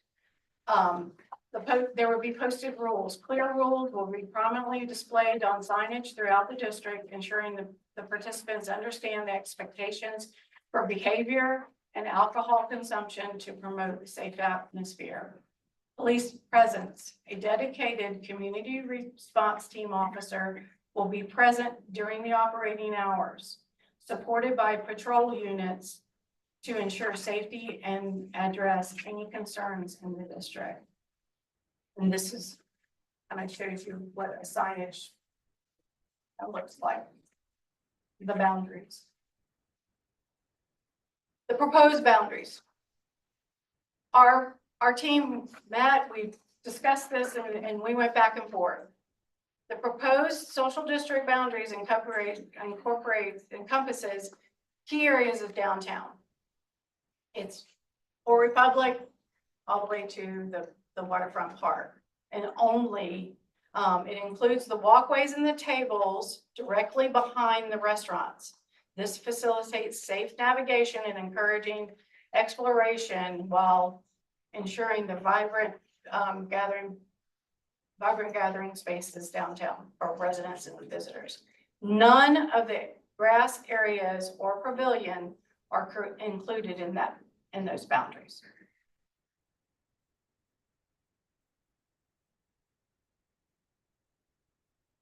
Social district signage. Clear messaging for better navigation and enforcement. There will be entry signs as you enter into from outside, as you enter into the social district. You would see these signs and it says you're entering the social district, welcoming the visitors clearly marking the district boundaries and it enhances the awareness and compliance of regulations. The boundary signs. As you try to go outside the district, if you're inside the district and you're going to go past the boundaries, there will be signs that say no alcohol beyond this point. There will be trash cans so that you can throw away your cups. And it ensures clarity regarding the limits of alcohol consumption, contributing to a safer environment throughout the downtown. The rule signage. Rule signage will be prominently displayed with operating hours, behavior expectations, providing essential information to visitors, while fostering a respectful and enjoyable atmosphere within the social district. Talked about the business participation, where businesses can opt in or out. There would be window decals on businesses, and it's telling you whether the beverages are sold here, whether they're welcome and you can bring them in, or no beverages at all. That just shows, and you would have a list. We'll have a list of who's in and who's out, who are participating businesses. By allowing this, that it engages the businesses, and it's crucial that they display the decals. So as the 90 days goes along, we will be measuring the success of the program. And how will we do that? We'll monitor the dwell time, foot traffic and sales data of the businesses during the pilot phase. Business feedback, we'll gather quality feedback from the local businesses and offer their insights into their experiences, challenges, and suggestions, and help them refine the program and improve the future iterations of the social district. Safety monitoring, this will go on throughout the 90-day period and even afterwards when we get the feedback from Minnie on the safety and cleanliness. One of the other things is not just making sure that we have a safe environment and comfortable so that people enjoy coming downtown, spending a little bit of time, enjoying the activities, entertainment, and whatever we have going on. As long as we do this, the community will trust that we're doing the right thing. As long as we're paying attention and monitoring it, whether it's with the police officers, and we'll clean up. We have to clean up. We know there's gonna be cups out there or whatever, and we can also engage and figure out where people are going throughout that time by the police paying attention as well as what we clean up during the time. And questions? The cups that you're gonna use to identify that's okay to carry, are they gonna be color coded by like say a bar or restaurants? Cause I don't know if they want them taking them from one bar and walking to another bar, do they? No, they don't want, I know in other social districts, they do not want you to bring in any cups. So what you would not want them to do is, at least in my mind, it wouldn't be color coded, but it's a plastic cup that's branded. And if you come back in, they would definitely have to bring that in or finish it on before you come out. The branded cups we've been talking about it also dates the cup. So to make sure that that it's today's cup. There's just different reasons for that. You're also not allowed to bring alcohol in the district. So it has to be bought and consumed in the social district. Those will all be clear rules of that. I just want to clarify, there will be signage available for restaurants, bars that will indicate whether they do allow people to come in with those cups. Correct. Beverages welcome. So Yeah, that's an individual choice on the part of the business owner. correct, correct. But I will say that most social districts are saying no cross contamination is what they kind of call it. But the businesses can choose if they will allow them in. Like, for example, a retail store. A retail store might not want you to bring beer or wine into their store. Right. That it says they're not welcome. Please no beverages inside. But others may welcome that. Got a few questions, comment first. Road's gonna be open pretty soon, I think, the intersection. But just want people to remember one thing, it's not the city manager's fault, not the mayor's fault, not council's fault, it's the asphalt. Yeah, anyway. Oh, Neil.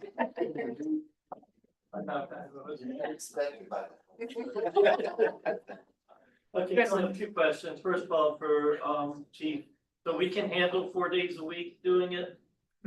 Because I know we originally talked about 3, and so we're going to 4 now. We said 3 to 4, we did analysis of our staff and time. We also did an analysis of last year's crime within that area. And that's what it was decided with our current staffing. Yes, sir. So it's not gonna be a problem. No, sir. Okay, okay, thank you. For the branded cups, first of all, I think the reason about not bringing them will cause contamination because it may create a liability for the place they bring it into, so I can see why they would want to. Who pays for the branded cups? I am suggesting right now, the branding cups be through the pilot program, be purchased by us. Because I think it just makes it more cohesive, and I think we need to figure that out a little bit later. as we go. But we could change the way the cups look over time. It's my personal opinion, during the pilot program, we purchased all the cups, we provide them. And I know it's gonna be a lot of cups, I do know that. And Sharpie, you can Sharpie them. And one last question is on the map, why not south side of 700 block? I know there's no restaurants there, but. Playground. Okay. I just want to make sure. That's it for me. Quick suggestion on the, when we get to the Brandon Cup part, maybe the QR code should show the friendly restaurants and the map. Yeah. I think we definitely can do all. Again, I'm gonna open up the public comment in a minute, unless the council have an opportunity to discuss. Josh, did you have it? I did, make sure you, no. Okay, so first of all, I'll just talk about some of the things that I like about this. I do like the branding and the fact that businesses can opt in and out, and then the signage, because I think that will help identify who's participating and who's not. I am a little bit confused, if I'm being honest, why we're seeing this today, because in my mind anyway, the whole purpose of the resolution that we passed in November was to expedite this to help businesses now, because there's a lot of businesses that are struggling now. And when I look at a pilot program or a social district downtown and compare it to what I have seen the reports reflect from other cities that have done this, it does tremendously help the businesses in that area. So if that's the purpose, I already think that this should be established and running. And part of giving the power to the city manager in order to do that was to kind of remove the politics from it, because this is where it gets slowed down. At any rate, the timing, I'm not sure I understand the purpose of putting a 4 p.m., 10 p.m. timeframe. I think a 10 a.m. to 10 p.m. would be better. And I understand the concern that was brought up in regards to the police force, and could we do that or not? I would go back to the Park Buford and just say that was one of the reasons for why I wanted to have that operation internalized and have officers downtown, because I think it would have been able to serve multiple purposes. One would have been to be boots on the ground for a social district, and then another would be to help manage parking. And I think we would have benefited from that instead of having two individual costs and a very one-dimensional operation as we do now. But either way, we are here, and I think that just looking at, again, I pulled a report from Wyoming. I'll just read it. Report with recommendation from the city manager to city council for the continuation of the DORA for an additional 5 years. Mr. Herzog presented the report. The designated outdoor refreshment area was established on January 27th, 2020. It is noteworthy that nearly 5 years have passed since its implementation. The DORA was later expanded on March 18th, 2023, and has been an overwhelming success. According to police department reports, there have been no incidents or issues related to the DORA, addressing initial concerns raised at the time of its establishment. Many local businesses have expressed that the DORA has positively impacted their operations by attracting more patrons. Additionally, the expansion of the Village Green and the Performance Pavilion has further benefited from the DORA, enhancing its overall success. Again, in Wilmington in March of 25, we were actually so surprised by the attendance, which was almost 9,000 people total over the 3 weekends. Every business, whether they sold alcohol or not, did 3 to 4 times their normal business every weekend. They also noted that during the pilot program, there were 0 calls to police, fire, or EMS, and no reported littering. She said she plans to present this to city council in May to make it permanent. Also quoted from Fredericksburg, Texas, and I didn't get a report, just go on their website. Public consumption of adult beverages is legal and encouraged. You're welcome to drink beer, wine, or liquor while touring and shopping on Main Street. State law says you may not take mixed beverages outside the business of purchase. If you do prefer cocktails, visit locations below. and drink inside. And drink responsibly, please enjoy yourself. So I'm not sure why we're putting the challenge in front of us that we do need a patrol there throughout the entire duration. I could say maybe increasing presence at nighttime where you may have issues, but I wouldn't let that get in the way of a good initiative that's going to help businesses at a time that they need it if we didn't have data to support that crime was actually going to increase. Two other things that I'll bring up, the boundaries. Now I understand why the 700 block's not included because of the playground, and that was my initial thought too. But I don't know, and right now, obviously the fence is up, but let's say it wasn't, or let's say, when we reconfigure what's going on down there, and maybe we have some additional seating or swings closer to the water. I'm not sure why we would put a restriction on somebody being able to walk down into the green and sit on a swing or sit on a bench and look at the water and enjoy their beverage. I don't know what the added danger would be for us to do that, and why we've restricted it to the tables there. So at any rate, those would be the immediate things. And then I also pulled this reusable cup program from another social district. This is something that they do to just kind of keep down on some of the litter. From what I read, they didn't have an increase, but this was just a way that they kind of reused and kept those cups. Maybe that'd be beneficial to reducing the cost. If we have something built up now that allows us to carry the initial cost, but I think maybe looking at some kind of a reusable cup program in the future would be beneficial. So those are my immediate comments, and I do hope that we can get this off the ground. I know that some of the responses that we've seen have kind of likened this to Vegas Strip or, party street. And I don't think that's an accurate representation of what's being proposed here. In my mind, if somebody's going to go and they're going to order a pizza and they're waiting for it and they get their drink and they also go shopping at the same time, it's more of that than creating a Vegas Strip in a historic district. And so I think that accurately representing and talking about this as it's being proposed and for the desired intent to increase business in a balanced and responsible way is prudent. So with that, I will just thank you because I know this was a lot of work. You guys did spend a lot of time on it. And so I appreciate that. And just in case you want to keep that. Yeah, I'll just. Chief Price, would the 10 to 10 be a problem? And I hear what Josh was saying about, don't have to have a presence down there all the time, but you do have to have some presence.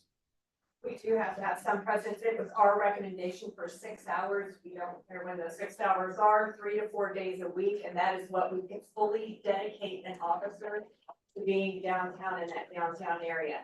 And while we're not predictive of crime in that sort of fashion, we did do an analysis of last year's crime. So that was included in our recommendation as well as with staffing reports.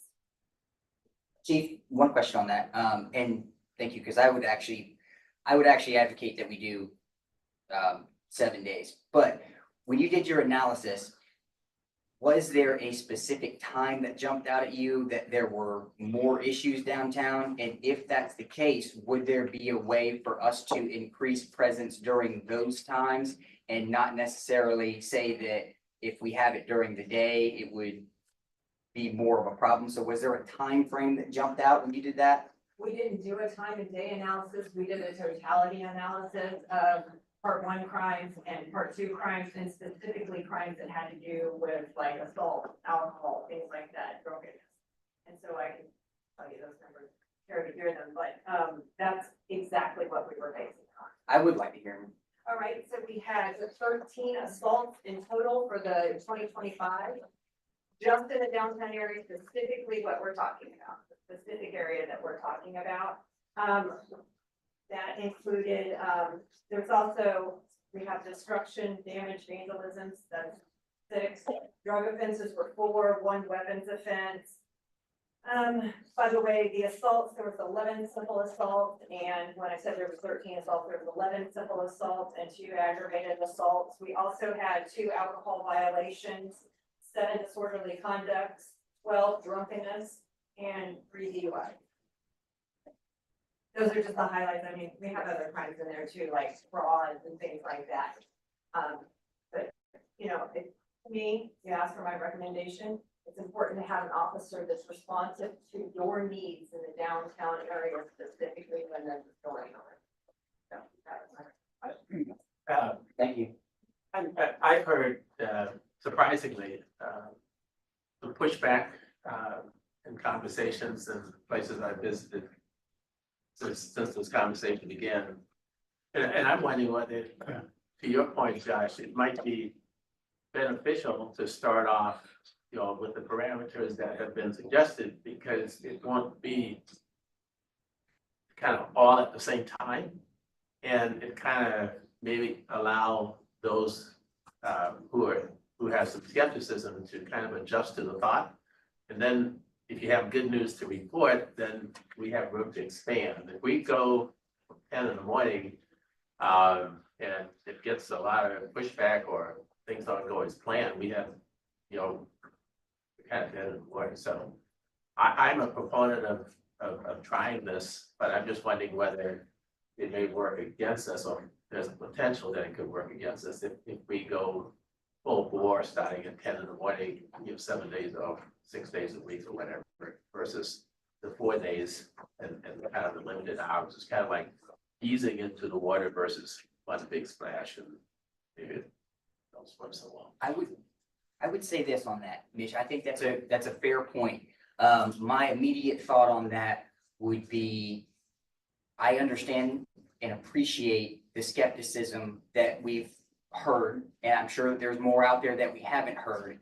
And maybe at another time where businesses were not hurting the way that they are now, I would say, let's ease into it and then we can expand it if we need to. But right now, the way that, me personally, the way that I'm looking at this is, what can we do to help the businesses downtown right now? And I really think that they're gonna benefit from this more, and we could always, in 3 months or a month, if it's that bad, we could always choke down on it and then dial it back to 4 days a week or whatever, just the same. So we could either start with heavy on the restrictions and then say, oh, well, that worked, and then increase it, or we could say, well, we'll start with 7 days a week, 10 to 10, and then we can dial that back if we need to. And right now, the reason that I would advocate that we do it that way is simply because of the situation that our downtown economy is in.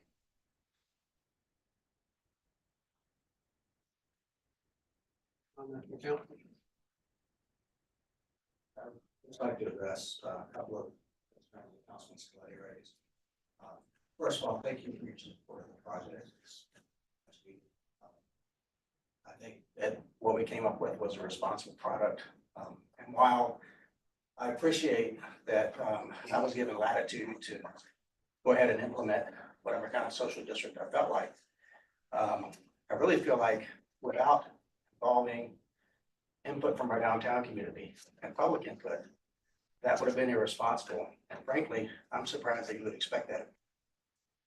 So that's the first thing I want to address. The other thing is we tossed around the idea of whether to include or not to include the green park area. One of the issues that we ran across or discussed was the difficulty, and the chief can speak to this if she likes, but the difficulty in enforcement when we have a housing challenged population down there that is primarily in the grassy area. And they may run into some issues with consistent enforcement if we include the grass area. So that was one of the concerns. There may be others, but that's the one that sticks out to me.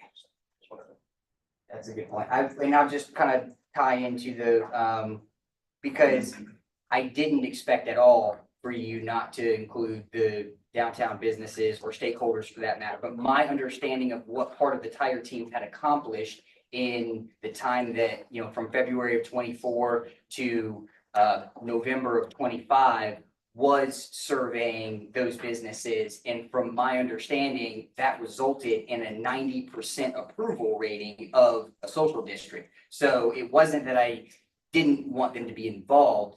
I feel like they have been involved throughout that process, and I didn't want to duplicate that effort at a time that we needed to expedite. But at any rate, now that we're here and we're talking about it, I think this is a good discussion. So, and I appreciate you getting to hear in just a, month's time. Anyone else? I'll tend to go along with what Mitch mentioned. I've got a lot of comments from people who are opposed to it. I think they don't understand it. That's the big problem.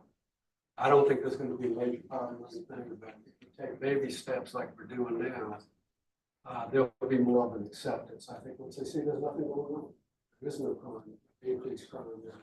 That could be in New Orleans. Right, and then it can be broadened, just like you said, it could be shrunk, but it also could be broadened. And I think that's the thing I'm trying to get over, is outside public perception is not a good thing. I think it is, but taking these baby steps and showing them that's not a problem is a good thing.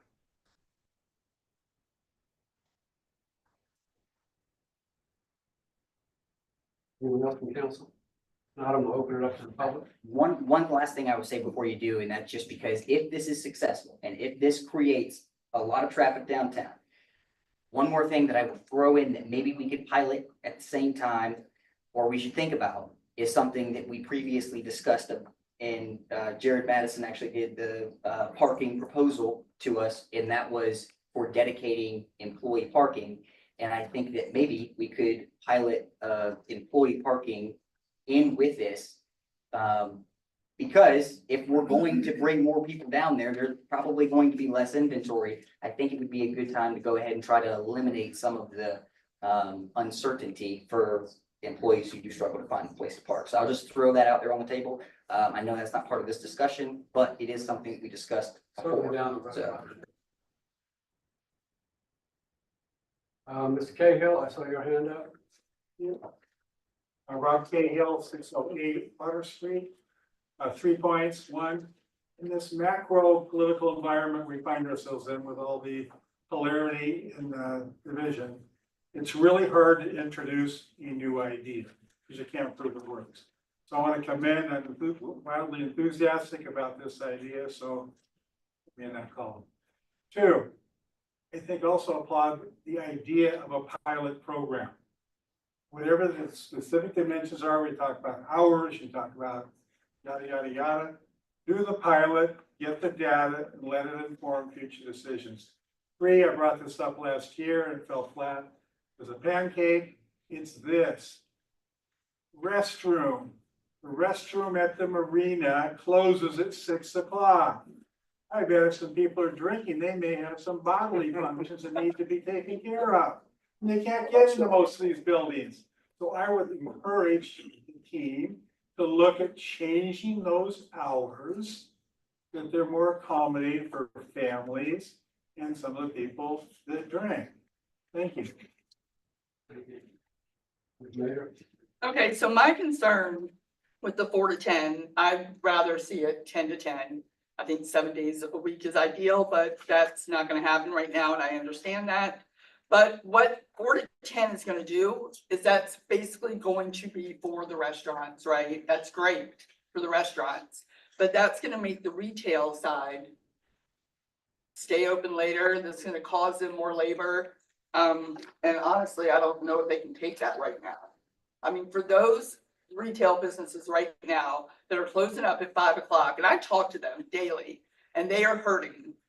And to ask them to stay open till 10, 8 even, bring on another employee to do that. I don't think it's fair to ask them to bring on more labor. I think it's 10 to 10, and I just think that's the best way to do it. When you go in or out of that, it's gonna get confusing. It's gonna get, oh, can we, can't we? It's 3:45, we got 15 minutes, or it's almost 6, we gotta finish this drink quick. Does that make sense? Could you give us your name and address, Jennifer, for the records? Are you serious? Yeah. I just need your address. Oh, it's 24 Francis Marion Circle. He does the minutes. Okay. Yeah, Mr. McDermott. Good evening, Joe Mack, 1809 Boundary Street. So yeah, I grew up in Beaufort, as you know. And then my sibling invited me to a place called Portland, Oregon. So I was jumping up and down, hey, I'm getting out of Beaufort, yo. Biggest city I ever lived in, very innovative. But the point I'd like to make about Portland was that they had a huge waterfront, very long, but they had a place called Pioneer Square. And it was paved, and it was between 7th Avenue and 6th, and 7th was also known as Broadway. The whole block was Pioneer Square. They called it the living room of Portland. And I happened to be walking by one day. I walked all over downtown, biked it all, and I pretty much biked there every day for 6 years. But one day I was walking by, and this guy was playing some live music, and his name was Bon Jovi. I'm like, who's Bon Jovi? And so I went, and he was playing that song, Living on a Prayer, I think it was. And it was a good performance. And to this day, I cannot say I own any Bon Jovi, but it was enjoyable. For the record, I am for a vibrant downtown. I'm for a vibrant, the whole city. I have a business on the edge of the big downtown. After Portland, I got a degree in hotel restaurant tourism management. But what I really got a degree in is living here in Beaufort, all the highs, the lows, the sideshows, years and decades. I'd have to add it all up. Fred Washington talked about, you know, this is in the National Historic Landmark District, and Fred said we can't go back to the way Beaufort was. And the way Beaufort was to me, it had its pros and cons. He was probably talking about the downtown area, but it was the pace. It was the quality of the pace. Had a real innocence to it. Now we're just like hustling, bustling, and we're bursting at the seams. So the historic district, you know, most people think of the houses. There's businesses there, but it's mostly the houses. And, you know, history can be, you know, a house, an object, it could be a car, it could be sports, it could be recreation. They just found I believe it was in Mr. Marshall's bridge report. They just found something from 1880 over on the King Street drainage, some pipe. So I think you need to look at the holistic. I've never attended these Tiger meetings. I went to the last one. I'm not sure if that was a Tiger meeting. It was presented to like the downtown, the Main Street core businesses, but I happened to be there, and it was mostly about alcohol. They said it wasn't about alcohol. We've had a lot of early deaths in Beaufort from alcohol, so I'm just wondering about this alcohol thing. So the downtown with the sports, you have the tennis courts in the historic district, you have the cyber center gymnasium. We offered to do a pilot program with our rec. I got the idea from Bill Prokoff because that's what he suggested. Hey, tell them you want to do a pilot program. So this was years ago. Time goes on. The county screwed us over a bunch of rec, and now we have the city here. And I grew up down by the bowling alley and the House of Tang. So I just didn't get here yesterday. So I'm just wondering where this city's going with this vibrancy thing, but I'm all for, you know, I know what it's like to be poor. So, you know, and then I opened a business. I know what it feels like. I was homeless in Portland, Oregon for about, I think it was between 2 weeks and 4 weeks in the month of December, and I don't recommend it. So I've been there, seen it, done it. I haven't done everything. And the police deal with alcohol almost every day of the week. And I can guarantee you at least half this room knows personally an alcoholic. And they used to say 2 drinks was healthy for you. And they're not saying that nowadays. They're saying, no, none of it. So, and I appreciate the freedoms. People can drink what they want. And I'm just wondering how this is going to play out. The downtown. I mean, I think it's good discussion, and I'm interested to see how it works. But so you know, some of us are, you know, some people don't drink, some people drink. So the sports, some people don't play sports. You have a choice. So I'm wondering what the city, let's not get in this both sides of the mouth. Well, you want a vibrant downtown, but you don't want to do this, you don't want to do that, you don't want to give more choices. So what's actually happening? So talk is cheap. So, and I'm trying real hard. I'm very forgiving person, very forgiving. I forgive very easily, but once it gets to be, the 26th time, the 27th time, the 28th time, it's on you. And so I'm not gonna beg. I'm just gonna say, hey, you use your head. If you can't see it, then you need to talk to the right people. Maybe you need to get taught. So I grew up in South Beaufort. I went and played the tennis courts. I went all around. If you're a kid, you went all around. So I know this place, and it's interesting. It's an interesting issue because the tool is alcohol, and it is the alcohol. Even though they say, hey, it's not about the alcohol. Well, the meeting I went to, the talk was all about the alcohol. So, and I know those businesses downtown. I can imagine if I had a business downtown and you put a crane right in front of my business, I'd be pulling my hair out. So If you're over the 5-minute limit. So I'm begging without begging. So please use your head. And I'm not for or against this alcohol, but I'm for vibrancy. But please, holistic. Thank you.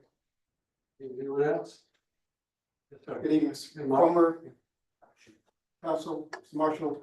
My name is Mark Cutler, Chairman of the Board for the Beaufort Regional Chamber of Commerce. And I'm encouraged this evening because it's great to hear that this is gaining support.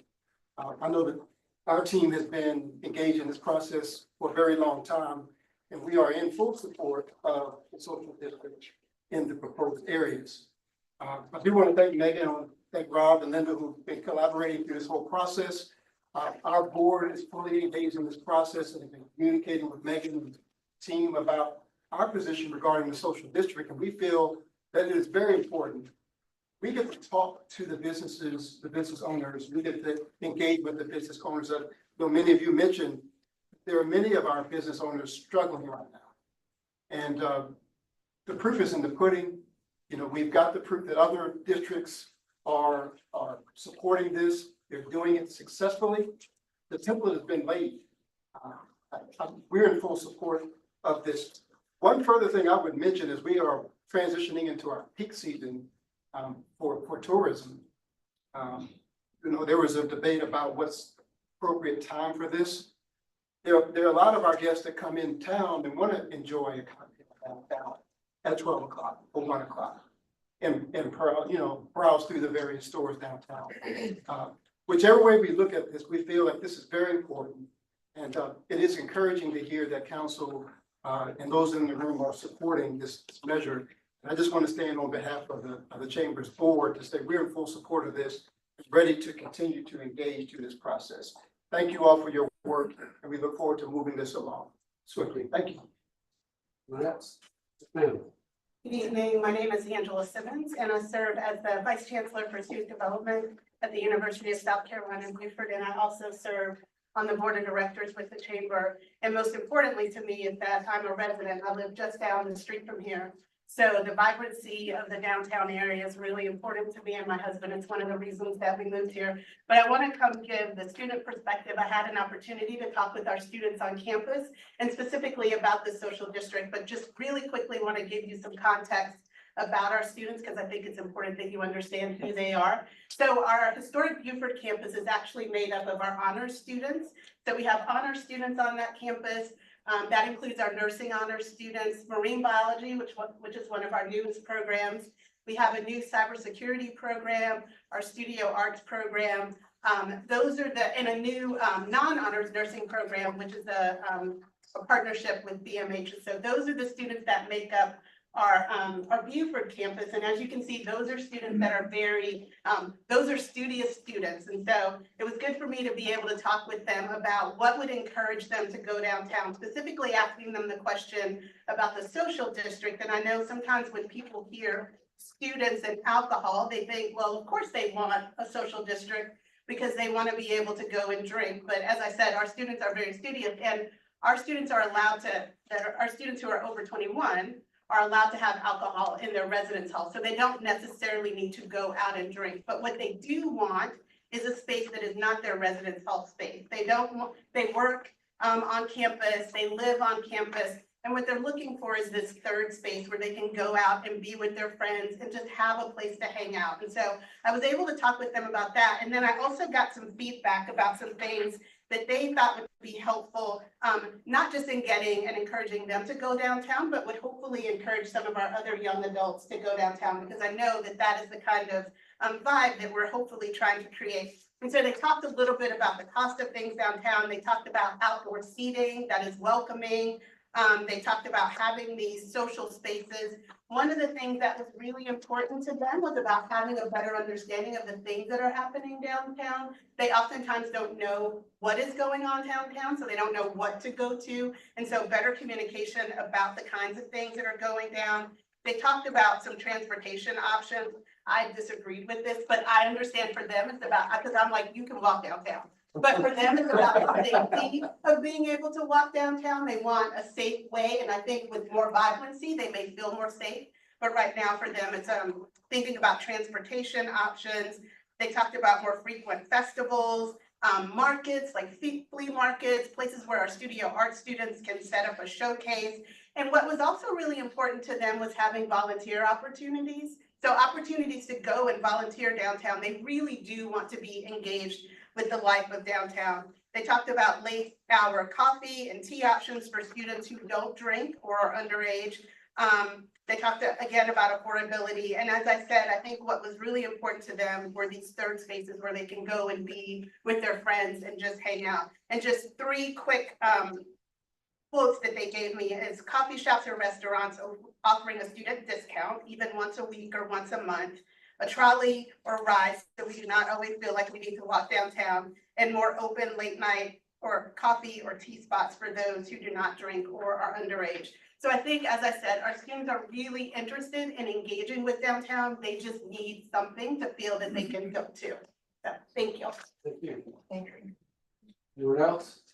Yes, sir. Hey, Tim Newman, 12 Belfair Drive. You knew I was gonna ask questions.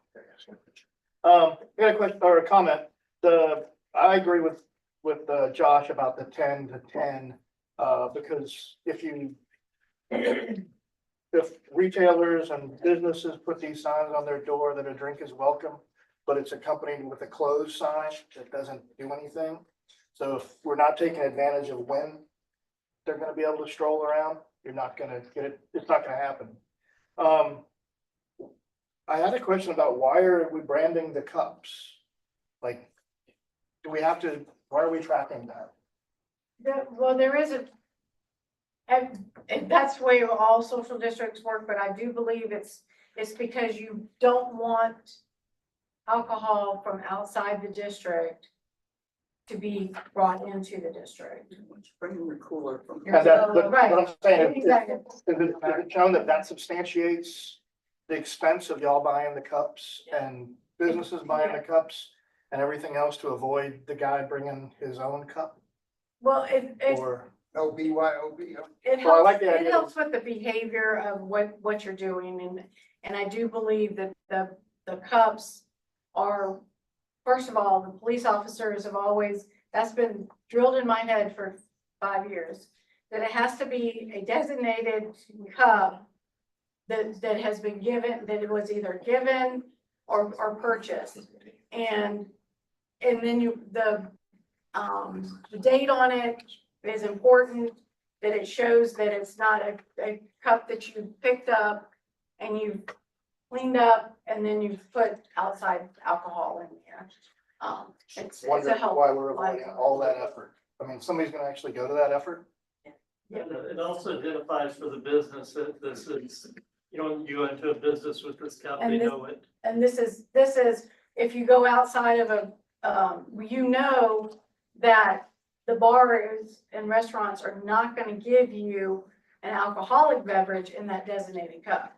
Meaning, I say alcoholic, like a liquor drink, I'm sorry. And I didn't wanna do that.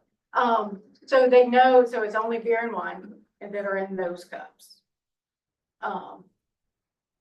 One last question, or maybe one last. Why are none of the hotels that are downtown in the social district?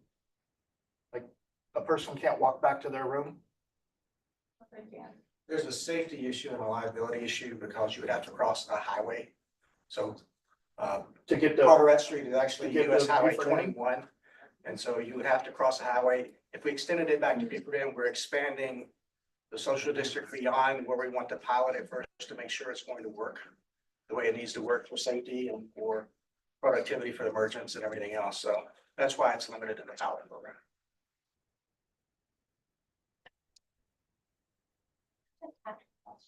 yes.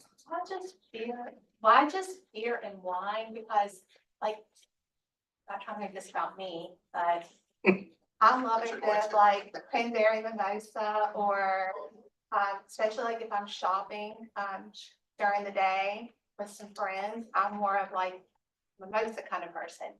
Versus, because if I drink wine, I'm gonna be honest with y'all give me a glass of red wine, it shoots straight to my bloodstream and it's not good. You can have. And then the beer. Champagne. That's what it's mixed with. It's a wine. Yeah, I'm like, more me, sorry. Thank you. No vodka. I was like, I'm not a beer person at all, and wine, y'all don't want that, but thank you, appreciate that. Yeah, I should have like talked about her, sorry. That's okay. Can we get your name and address? Yes, it's Amanda Patel, and it is 2450 Boundary Street. Anyone else? We have an online. Okay. Yeah. Hello, Ms. Summer. Can you all hear me? Can you all hear me? Yes. Yes, okay, thank you. This is Peggy Simmer, 915 Port Republic Street. So first of all, I live in the proposed social district. It's in my front yard. So one, yes, I understand the businesses have been consulted and the restaurants. We're a homeowner. Nobody asked us what we thought. Please include us. I know all of you and I know how to find you and voice my opinion, but it would have been nice to have been asked instead of me having to track you all down to tell you what I would like to tell you. Linda, am I correct? The city already does some of these types of events in a limited capacity, like the sip and stroll. We have open containers, correct? And we haven't had any problems during those types of events that the city sponsors? No, we have not. Thank you. Also, going back to the data collection, I assume you guys will be doing some geofencing data like the CVB does for a lot of the other festivals to track where people are coming from and how many people are moving within the area? Yes, ma'am. Thank you. And Ladies, outside the area, believe it or not, you're across the street. well, okay. Well, I can tell you right now, and this is my last comment. Yes, I might be across the street, but I can tell you that the social district is happening now because I can tell you how many containers we clean up in our yard. So just a point of note. So, and please, yeah, so, and so we're okay with the social district, but please include us in anything that has to do with the downtown so I don't have to come to you. I appreciate the city coming to us. So thank you. Thank you. Anyone else? Okay, hearing none, I guess the next step is we're gonna decide this hours or we'll have to have a ordinance on this. Well, no, not actually with the ballot program. We don't need an ordinance, as Councilman Scaletti pointed out, that authority was provided. And unless you'd like to rescind that and do it a different way, we can. But one of the reasons why we wanted to do a pilot program was to see how successful it would be or what adjustments we need to make so that we could memorialize it into an ordinance and make it a permanent part of our culture. Everyone agree on that? All right, we're gonna move on to the agenda. Next is discussion of creating a downtown advisory board. Linda, I guess you. Yeah, I'm not moving. Not this time yet. Oh, you're getting a veterans. City Council has recommended a formation of downtown advisory board to provide advisory input on downtown related policies, programs, initiatives in support of the city's strategic plan. So what we've done is we've given you a suggested makeup of the board. We feel like the committee will provide recommendations to the city council, and it's an advisory role.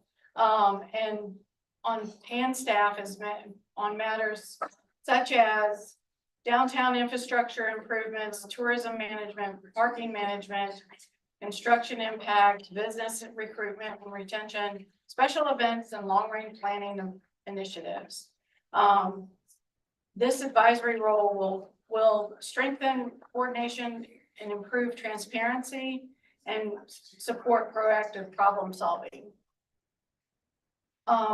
Before you is the suggested makeup. The board should have good representation of the district and with a variety of professions and sectors. The board should consist anywhere between 9 and 15 members to provide diversity, but small enough to remain effective. So you've got about, I think I counted like 12 or 13 members. The members would be 3 downtown business owners and operator seats, 1 from a retail store, 1 from accommodations, and 1 tour operator. 2 property owners or developers. Neighborhood representatives would be 1 from the Point, Old Commons, and Northwest Quadrant. Historic Beaufort Foundation would have one member. Beaufort Port Royal Convention and Visitors Bureau, 1. Beaufort Regional Chamber of Commerce, 1. Beaufort County Black Chamber of Commerce, 1. And Beaufort Area Hospitality Association, 1. Those all would be voting members. Ex officio members, non-voting, would be the Main Street Director, our tour and event coordinator, planning department staff liaison, a liaison from the police department, and 1 from the fire department. You can add, you can suggest. I do think that I was reading through the end, did not put Freedman's Arts District. That was probably an oversight on my own part because it does overlap. But that would be another one that I would suggest. Well, with the ex officio, we're gonna have to write 15 first. It would get you to your 14 actually, I think. So then maybe you have to add another one. Well, it says 9. Yeah, that's well, I guess you're. Yeah, you don't want to have Add it. another one, so the voting would be right. That was actually gonna be the only recommendation that I had because I think it's structured very well as far as balance. Other comments from council? Questions? Any public comments or questions? If I could, Councilman McPhee, one of the, if you go back to the report, it mentions tourism management. And so when we discuss this among the staff, the TMAC has been dormant for, since before I got here 3 years ago. This committee, I believe, once it's appointed, can probably assume the duties of the TMAC as well and take on items like parking, for example, of downtown and employee parking, those kinds of issues. So we would anticipate dissolving the TMAC. And this is stood up if this is something that council wants to memorialize and establish as a standing board. And additionally, the parking advisory committee it's been inactive. It's only activated when needed. But I do think that this would be more consistent. And then that. It would be because any parking issues that arise could be contemporarily addressed from this standing committee. And my first and really only concern with that would be, I don't have it in front of me, but with the makeup of your TMAC and the makeup of this board here, do you still have the strong representation of those that would be impacted by tourism the way that you do with the TMAC board? It actually mirrors. Well, I think Pretty much. you've got tour operator, you've got VCB, you've got the Chamber, Hospitality Association, and citizen representation would make up the same as team. And residential. So, yeah, I think that would be a good idea then. Parking advisor was a little bit different because we had some more technical people We did. associated with that, but, I mean, we could always bring Bring them in to make the consultants. consult. Well, now they got several studies they can pull from. So, So, I was out of the room briefly, but define downtown for the purposes of this advisory board. I would probably tell you the whole district story. Trademark district. Boundary Day, Boundary Bay. Boundary Bay, Or, West Quadrant, to the point. Through the point. We saw the boundaries uptown. Don't go there. Joke. No, it's not. No, it's not. I'm serious. I really did. Well, we did create an uptown district at a point years ago, but. That's what I thought. but Would this be a Maybe that was on the other side. making board or is it? Advisory. So it's something like what Josh proposed to, with parking. There's, this is effort with the industry making recommendations and bring back to us what is this? Yes. Yes. Correct. Did you say Carnet Rebo? Carteret. Well, if you go to Bladen, Carnet. Northwest Quadrant. You'll be Northwest Quadrant is more. more than that. It goes all the way to Rebo. So I think we ought to define what we mean by this advisory committee. so Thank you, Joe.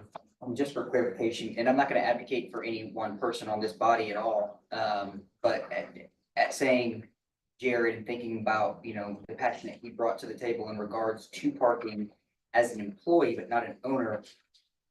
Are these suggested members in the makeup representing business owners and operators and employees as eligible candidates to be on the board, or is this strictly for business owners and operators and not necessarily employees? Because I would venture to say there are probably some owners downtown who could designate somebody to represent that business and be just as effective or more effective. I think it doesn't, I think it could be either or. Whenever you say a retail store or accommodations, it could be an employee. I think if the applicant has the endorsement of the business owner, that should be sufficient. But then you could do an at-large that either works in the district. Yeah. To make up to your 15. Right? Perfect point, yep. So we could add Freedman's Arts District and that at-large, someone who works, or you don't want, I don't think you want to make it works or lives. I think you should say works. Yeah, works. And that, but that could be temporary. What are the next steps? Next steps would be if you agree with this general framework and it changes based on the discussion that we've had, we will bring a resolution to you next month for formalization of this committee, and then we can advertise for applicants. Quite a process. And fine, application more than we need tonight already. So, These would Think we be, can reuse any of those? these would be public meetings like all of our other board meetings. Yeah, could be public meetings. Thank you. Anything else? Anybody have a comment?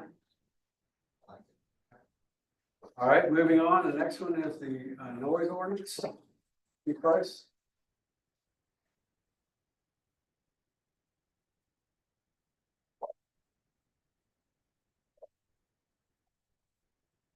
Okay.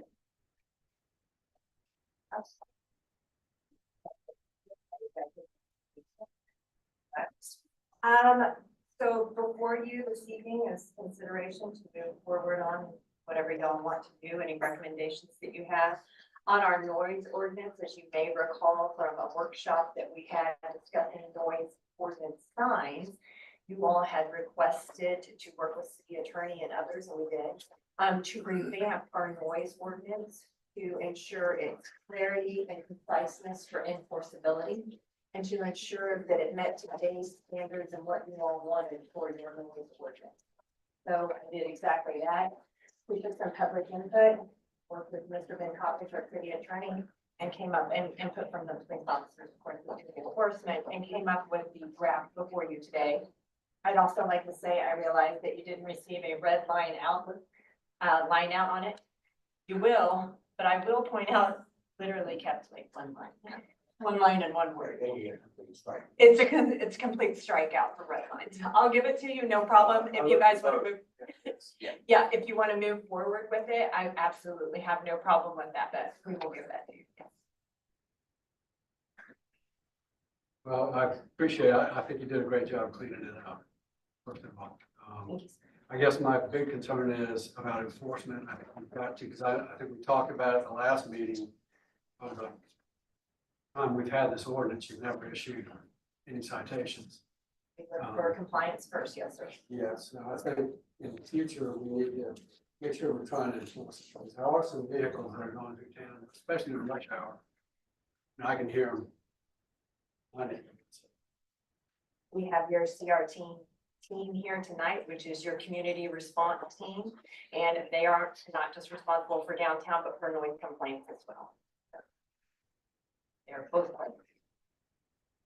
Any comments, questions, comments? I have, so one on the draft here. I don't know if it just carried over, or if there was a thought for why it was in there, but number 6 for exemptions, railroad equipment and operation on railroad rights of way. I don't think we have to worry about that there. Do you want to strike 6 then? I mean, I take. That was a recommendation. That was a recommendation. Okay. Good luck, still work, we get tracks on the walk. What does the train count that we have going through the park? Does it make a whistle? I'm asking, I'm not being funny. You do have that train that goes through the park down on Waterfront. You want to write a ticket? Do you count those? I'm asking you a question. No, I think you could probably strike that. I don't know how Strike 6, everybody copy else that, is got it. And when I was looking at this, admittedly, I mean, I'm learning. I know last time I had a question on, how loud is 75 decibels? And so when I saw this and I saw, any sound made between the hours of 7 a.m. and 10 p.m., which exceeds 80 decibels measured using a digital sound meter.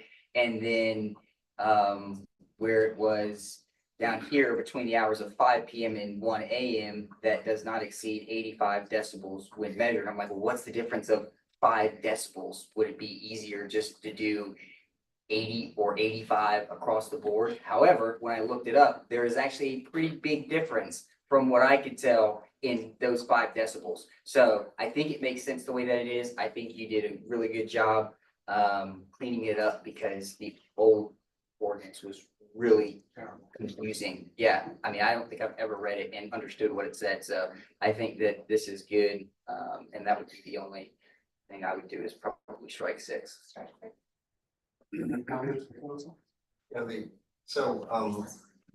I noted in number 9, when you talked about an amplified music in the established entertainment district, which I'm assuming you're meaning is the nighttime music district. It's the map that went along with the original ordinance. It streamlined it between the hours of 5 p.m. and 1 a.m. 7 days a week, which is not part of the music district currently, because that only exists on Fridays and Saturdays. All right, would you like that change? So that Sunday through Thursday should have the same as what the night, and it should be referenced as the nighttime music district, because that exists in ordinance. See, and I feel a little different about that. I actually like the fact that it was more open this way and not so restricted, because I think it Then does we need make to change sense. that ordinance. What's that? The We need to nighttime? have a public change, two readings and all of that too. That's a fair point. I did like the flexibility here, though. So there is much history between the nighttime music district downtown. Much history. Your suggestion is that this should match the. The time should be more reflective of what the current ordinance is, unless councils, Decibel levels. well, the decibel levels are higher, No, they were 85. 85. but also, well, they had They had 70 the out hour there as well.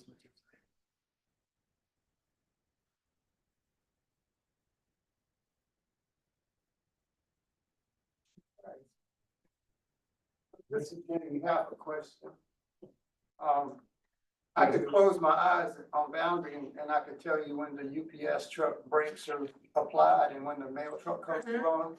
But when somebody's standing next to the road in the car, maybe hits a gas pedal or whatever, it's obnoxious noise. I mean, it's horrendous. And I think they do it on purpose. I feel like they do it on purpose when they see somebody stand on the road and when they're coming along and they get that, I think it's a gas pedal and they make that obnoxious noise. It's silly. It's just, maybe it's just a comment. I'm sorry. I'm sure you've heard it. Disclosure about the hours. We have to let's look at the old ordinance. I agree with Mike, they should definitely match. I would just lean more so the way that maybe matching the new draft voice ordinance versus the old nighttime district. And I don't know if there's, what the counter argument or cons to that would be, but. Well, the entertainment district's pretty close to a neighborhood. That's where we can get the complaints, I think, the nighttime. And if you want any residential downtown. Yeah. In the second floors and so forth. It's Third been a floor. long time plan. Fourth floor. Fourth floor. Any public input? I think, I don't know, maybe would it be helpful to actually stand down there with a digital reader and determine what that sounds like if you're standing on Bay Street versus if you're standing right there by the restaurants versus if you're standing in between two restaurants? Because I think understanding what that noise impact is would help in understanding what the policy should reflect. Because if we're just going to say that 85 decibels, even though that may be loud if you're standing right there, is loud if you're on Port Republic Street, I don't know that that would be a safe way to write the ordinance if we're going to change it. So would there be a way for us to maybe meet down there, listen to it, see exactly what that sounds like, and then maybe see what tweaks may be needed for the nighttime district? I think the part is that, I mean, from the standpoint, it's more related to the times because nighttime music district on Bay Street can be heard on Revolt Road. And we've had residents on Revolt Road before us complaining about nighttime music noise. Across that water. Across the water, because it carries on. Used to be on Bay Street. I may not be able to get 70 decibels at their front yard, but you can hear the beat of the bass in their house. You can feel it shaking. Especially live music. And that was determined to be at 85 decibels? No, I'm not saying that it's ever been measured in decibels. Right, okay. That, and I guess that would be the main principle of my point is understanding what and how far that 85 carries. Because if they had it at, 100 decibels and that was carrying across the water and that was shaking people's houses, that's another story. This is Oh, measured but of at course, the property line, this has been in. Right. At the property lines, and it can still be heard on Remote Road. Because it doesn't get diluted across the water as greatly as you might think. In fact, it gets carried across the water. Isn't loudness and percussion? But that's one of the reasons for the time restrictions and the days of the week. Because they understood it over the weekends, they did not want it Sunday through Thursday.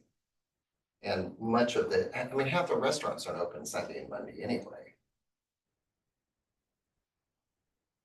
From the standpoint of those that have live music and otherwise, so. Hours. Either correspond. It needs to be closer to what was originally the nighttime music ordinance, or the nighttime music ordinance needs to be abolished. Pleasure, council.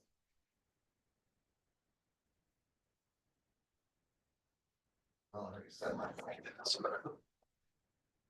Before we make a decision, should we get some public input? The public want to comment? I mean, action from the. Well, Peggy Simmer was on there earlier. She said she could hear. I think it's a good point if you wanted to open it up to the room, my people are here too. I mean. More asking.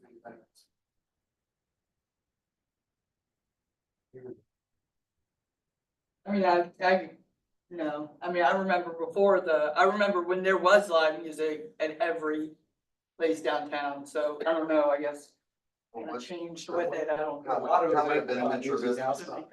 Would it benefit your business? I mean, I think we kind of changed with what's changed here, so now we don't have Plums open, like Plums was a big one, right?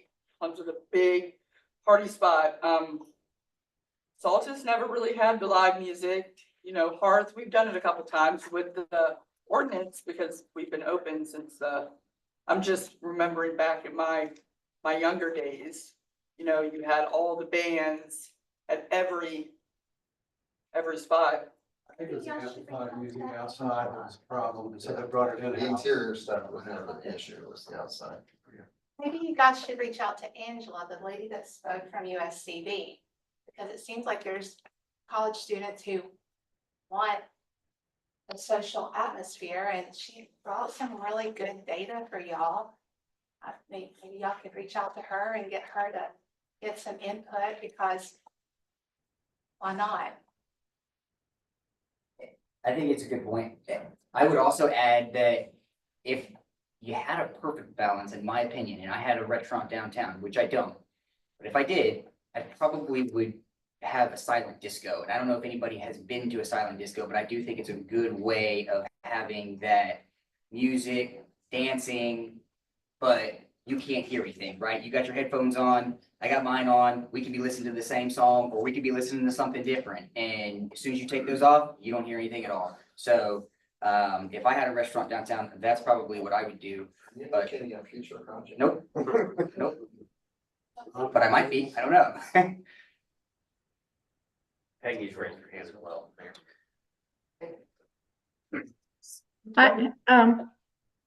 Again, this is Peggy Simmer, 915 Port Republic. We live next to Tabby Place, so we experience loud music, but only a couple times have I actually had to reach out to 303 and say, hey, getting out of hand over there.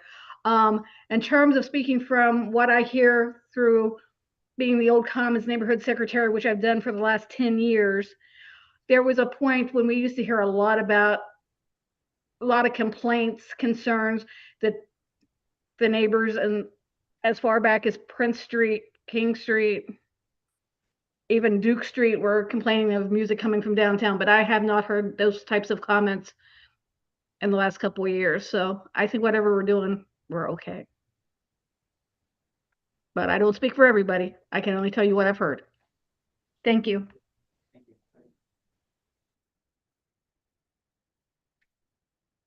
You got some direction, or you still? Well, right now, we're. I think it may be good to make the new draft match the nighttime music district. And then if we decide to get out there and determine exactly how loud that is and revise this one later, then we can just change them both at the same time. But I think they both should match. And right now, it seems like the easiest path of least resistance is to make the new draft match the old one, and then we can revisit it down the road if we do. So make them compatible then. To make, yeah. Or make them better. Right, by changing this one, not the one that's already. Then I get it. And in the meantime, I'm gonna open up silent disco. See an expansion on the downtown. All right, any other discussion on the board ordinance? It's hard to get a lot of that. Thank you so much. I appreciate your work. Is it still up? Yeah, she put it back up in 1 second. Sorry again. Just one other comment, and it wasn't related to downtown music, but in terms of noise, the other thing that I do often hear, and I don't hear it as much as I used to, is about loud cars. So, and I know it's hard for the police to cite somebody if they're not sitting right there when whoever it is drives by and has their very loud vehicle. But that is one other concern that I have heard related to noise. Which was one of the reasons that we were increasing the noise ordinance to include the automotive, the more detailed automotive section. But of course, you're not gonna hear anything right now, your street's closed. It's not people on my street complaining, Mike.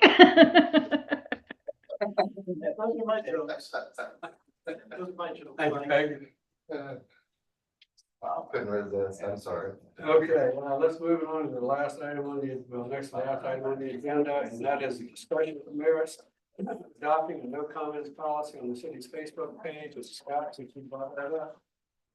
Sure. So with this item, I have included in the packet a background paper that I feel like presents a pretty balanced look at the issue. And I trust that you all read it, so I'm not gonna go through the background paper right now. But I will basically just explain why I feel like this would be a healthy discussion to have. Currently, we use our Facebook page primarily as a means of distributing information in a timely manner to residents, businesses, visitors. And when a municipality allows comments on their official social media page, the interactive portion of that page is generally considered a limited public. What that means is it requires viewpoint neutral moderation and consistent enforcement of content rules. What we've seen in recent months is that the volume, the tone, the complexity of the comment activity that we've seen has increased. It's requiring greater staff monitoring, a higher potential for allegations of selective moderation, and an elevated risk that misinformation or personal attacks will appear directly beneath official city posts. There are municipalities across the country that have addressed these concerns by adopting a no comments policy that preserves the informational function of the platform while reducing legal and operational burdens. There is clear legal authority for being able to go to a no comment policy. And so staff is bringing this for discussion tonight, both with council and with the public who are present, to talk about this issue and to gauge their feelings on it and where you are with this. This is be clear, this is a council policy decision because you're talking about how this city on an official communication platform communicates with the public. So it's not a decision that I can make autonomously. It's something that council will need to adopt as policy. So if the decision is to support a no comments policy, then we would adopt that by resolution. You would issue clear announcements and it would strengthen our other official engagement channels. One of the issues also we have with a Facebook post and someone who comments on it is, and I do understand the argument that not everyone can attend public meetings, that sometimes there are times that you just can't, and it's convenient on Facebook or another social media platform to air your concerns and a comment and send it to the city or hope that the city gets it. The problem occurs when you don't have staff, time, and resources, and the elected leaders also are not meeting the public in that space. And so it becomes an echo chamber. And that echo chamber sometimes is filled with a lot of things that aren't, sometimes they don't even pertain to the item that was posted. And so if we had adequate resources where someone could monitor those comments, someone can moderate them in a manner that's consistent with our social media policy, then I think a lot of these problems would be better resolved. I understand it gets frustrating if you ask the city a question on a Facebook page and nobody responds to you. I would probably get a little frustrated with that also. But I also understand the limited resources that we have to be able to do that. So the ball is in your court for discussion. I'll answer questions. We can talk about it as long as you'd like. And at the end of it, we will continue with whatever policy council thinks is appropriate. I will tell you though, that if we do not, if we continue with the Facebook comments and allowing comments on our Facebook posts, I should say, then I will need to establish a social media FT in order to manage it responsibly. Any comments? One thing when somebody shares a comment, for instance, let's say, I know you're not on Facebook, Councilman McPhee, but suppose you took the city's comments or the city's page, no comments on theirs, you shared it. The public has a problem, they can start sharing it on that. Somebody else shares, they can start, and basically it'll be out there. Works, Neil, I don't. I know, basically, I'm just saying, basically it'll be out there though. Shared all, comments will be shared all over the place. Even though it's not on the city's page, it gets shared everywhere. I'm not on there, but I'm about 90% off of Facebook now. I'm about 90% off of there right now. So We're the same age, remember? I know. Just saying. Any other comments? Anyway, that's, it's gonna be, comments will be made all It over the can still place. be it just, if the comments aren't made on the city page, it doesn't carry as much credence as it does. Not as much, but it will be carried around. And other people, we put It's a the same response to comments. a post that was on our site. Can you repeat what you said, Mike? I'm sorry. He said he's not a dinosaur, that, I said prehistoric, oh, actually, not excuse me, dinosaur. okay. No, my comment was, is that, I mean, it can be shared on enough, and somebody else's post and comments could be made on that. And my comment was, is that it doesn't carry the same credence being a shared post with comments as it would be on our site, but I understand that it could be there.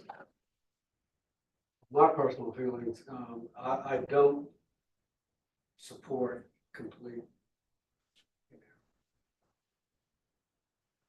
locking out No the comment, public on that. not No, comment. yeah, no public comment. I get the point you're saying that we have to have somebody to monitor it all the time. There is an alternative way, has to be, I think, limit it, I guess postings in maybe 72 hours or a week or something like that. That could be helpful for the city if people are complaining or criticizing or pointing out something that's a problem. That helps us. And you could probably have a staff member look at that, and after a week or 72 hours or whatever time we want to put on it, after that it drops off. We could manage it without having to hire an FTE to manage it full time. Still the same management that would occur if you left it on in perpetuity. You still have to manage the comments. Well, that's what I'm saying. You manage them, they go away after. Right, but I'm saying you either. Somebody's gotta take them off after 72 hours. Yeah, that's what I'm saying. But it would require the same amount of monitoring, it would be just as laborious to do that as it would be to leave the comments. And then it's continuous, right? You know, it keeps dropping off, right? Someone comments and it just keeps rolling on. Right. Yeah. Yeah, this is a tough one for me because, you know, reading through the material today and didn't help much because for every pros there was a con. I was hoping to get at some point. That's what balance is all about. Yeah, I want someone to, anyway, so, full disclosure, I called them to ask about any legal ramifications we might have, and he didn't think that was a deciding factor because he didn't, if there's no comments allowed, there's no pros, there's no cons, so yes, they want us to. That's basically just information. Yeah, it's just informational.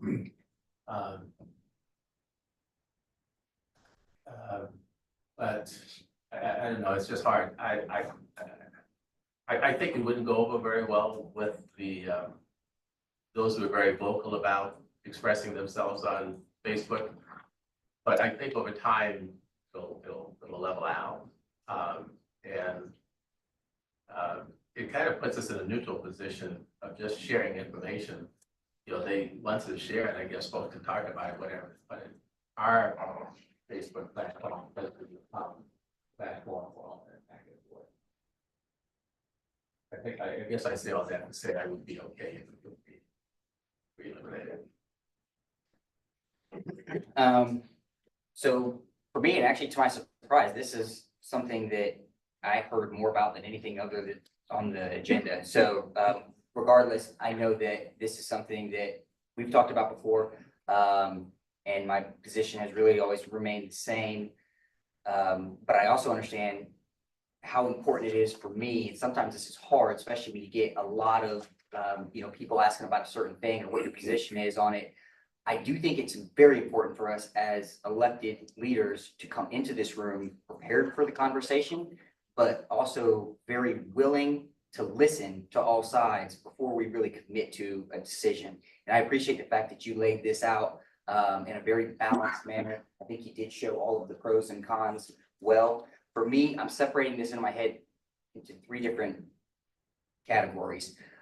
One, I do think that we need a social media policy. So however that shakes out, I absolutely think, I think we need it to be updated. And we talked about that previously, but I think that our social media policy needs to be updated. The second is monitoring criticism. And when I think back, if I'm being really honest, if I think back for the last 12 months or so, and then reflect back on some of the criticisms that I've seen, I really could say that we could do a better job not putting ourselves in those situations to be criticized. And so I think that that's an opportunity for us to kind of self-reflect and say, where can we do better and be better and kind of change the tone without closing off the opportunity for those who do express themselves on social media. So for me, I think when I'm thinking about the criticism, I think a lot of it's relevant and some of it I know is not, some of it's inaccurate. And I know I experienced some of that even with my most recent campaign, and it's frustrating and mentally it wears you down. But for the most part, the stuff that I've seen in regards to criticism about the city, and I say that knowing that I'm a part of the city, is stuff that we could have prevented if we would have been better on our end. And so I can't hold or wouldn't hold the public accountable for something that we did because we don't like the response. And then the third thing is responding to those. And I get that maybe we would want to respond if we could, and we don't have the ability to respond to everybody. But I also think that the public needs to have a little bit of understanding that we can't respond to everything. I don't think there should be an expectation that we should respond to everything. I think if people want to comment questions, sometimes we may be able to answer those and sometimes we may not be able to. I do that on my own page. Sometimes I can answer something and sometimes I don't answer it, or, we do have a lot going on. We have limited resources. And if we can clear something up in the comment section and be to our betterment, then great. If we don't get around to responding to something, then it's still provided an avenue by which they could express their concerns. I don't know what the city do. I know I read everything on the city's thread. I read everything on my thread, because those are some of the only ways by which people will express their position and their concern the day that we live in. And so I want to make sure I can take that into account before coming into, any discussion at all, because it helps with preparation. But those are the things that I would say I'd break it up into those three things. I think we need to update our policy. As far as responding goes, I don't think we should be obligated to respond to everything on there. So I wouldn't think that hiring a staff person to do just that would be prudent on our part. And then as far as criticism goes, I would redirect energy to picking out the criticisms that we could better ourselves from. And, the rest is just the rest.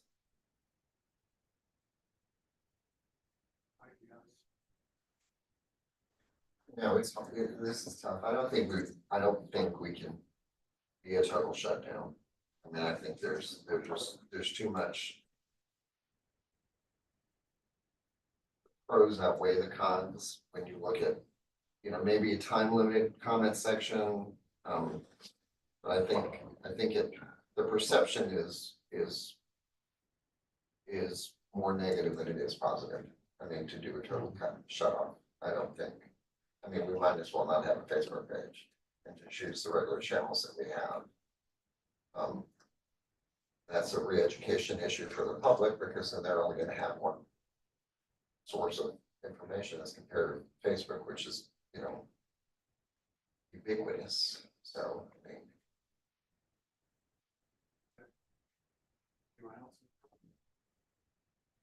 How about the public? Anyone in the public want to comment? I like your comment. All right. McDermott? Joe Mack, 1809 Boundary. So I have a love-hate thing with Facebook.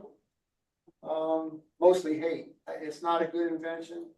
Please do not spend any money on this Facebook comments. The public's not going to get anything out of it. It's not going to give us something to do. And they've been saying there's nothing to do in this town for I don't know how many decades. If you've never been in an outright fight with somebody on Facebook where it goes back and forth, you're missing out. I got in a fight with those people in Bluffton. Those people in Bluffton are crazy, man. You better stay away from them. Well, maybe just a couple people over there. So in my last comment, yeah, if it's not broke, please don't try to fix it. Facebook has their own it's Facebook police. You can report another comment if they have their own guidelines. And they will look and see whether they should remove it and whatnot, stuff like that. And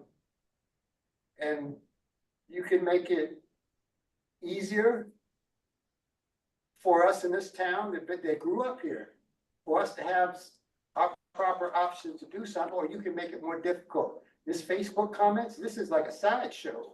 Nothing against you, Mr. Marshall. I know you see, you see things that I don't see, but, yeah, I don't, Facebook, yeah, I miss the old days, but, I don't think we're going back, but, if you want to spend less money, that's up to you, but please do not spend more money on this. Thank you. Anyone else? All right, I'm gonna spin off him. It's not going back to the old days, right? So we're in 2026. It's social media. It's just here and it's here to stay. All right. I mean, people are busy with kids. I mean, for me to be here tonight, I had to find a different ride to a soccer practice for my daughter.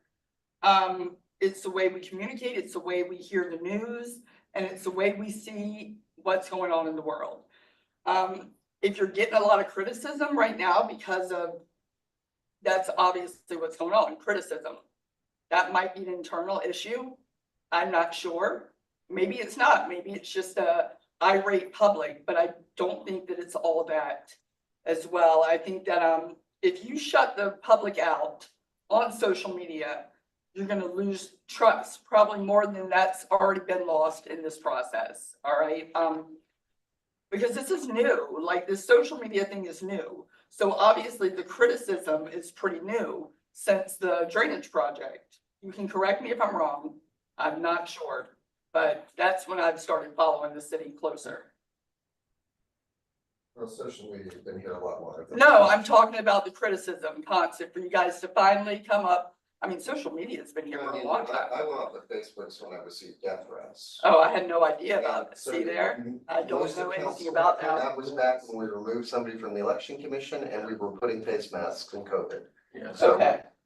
social media is not the banner of great tidings. No, and I'm not, but it is the way that a lot of There's people a lot of communicate. But huge amount. of okay, so here's the thing, so already, somebody's already started a whole other Beaufort city page, unofficial is what it says. Okay, so they're reposting every single thing that you guys post. That is where misinformation is going to spread, right there. So when they started that unofficial, these people are gonna say whatever they want, and something that might be really bad, the city's not gonna be there to defend it, or to say, hey, this isn't right. It's out That's not there. gonna change if they still do it. I'm just saying, I think it's a really bad look, and a lot of trust is gonna be lost. People already have a lot of questions, and that's just the way I feel. But if you are hiring a Facebook moderator, I'd love to be looked at for that job. I think I'd be really great at it. Yeah, so I did prepare something because I think this is bigger than social media. So I'm Amanda Patel and I did prepare. So I'm a counselor. I serve, I work in the public education field. I work with mental health here in town. My husband and I, we've called this place home for well over 20 years. We have 2 children. We live right here in the city. We shop downtown, eat downtown. We support local businesses. We support the schools.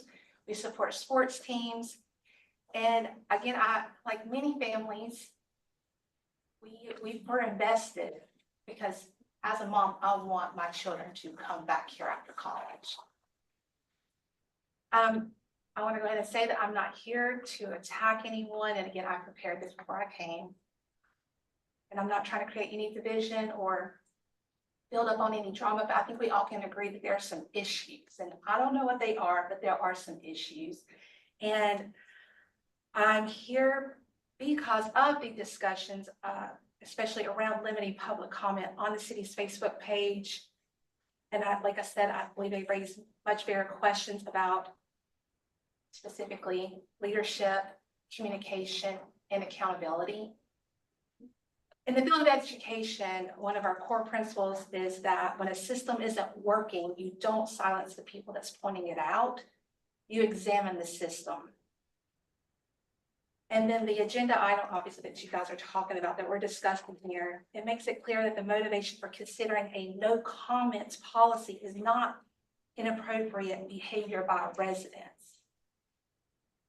It cites internal capacity challenges, moderation consistency, staff workload, and legal risk.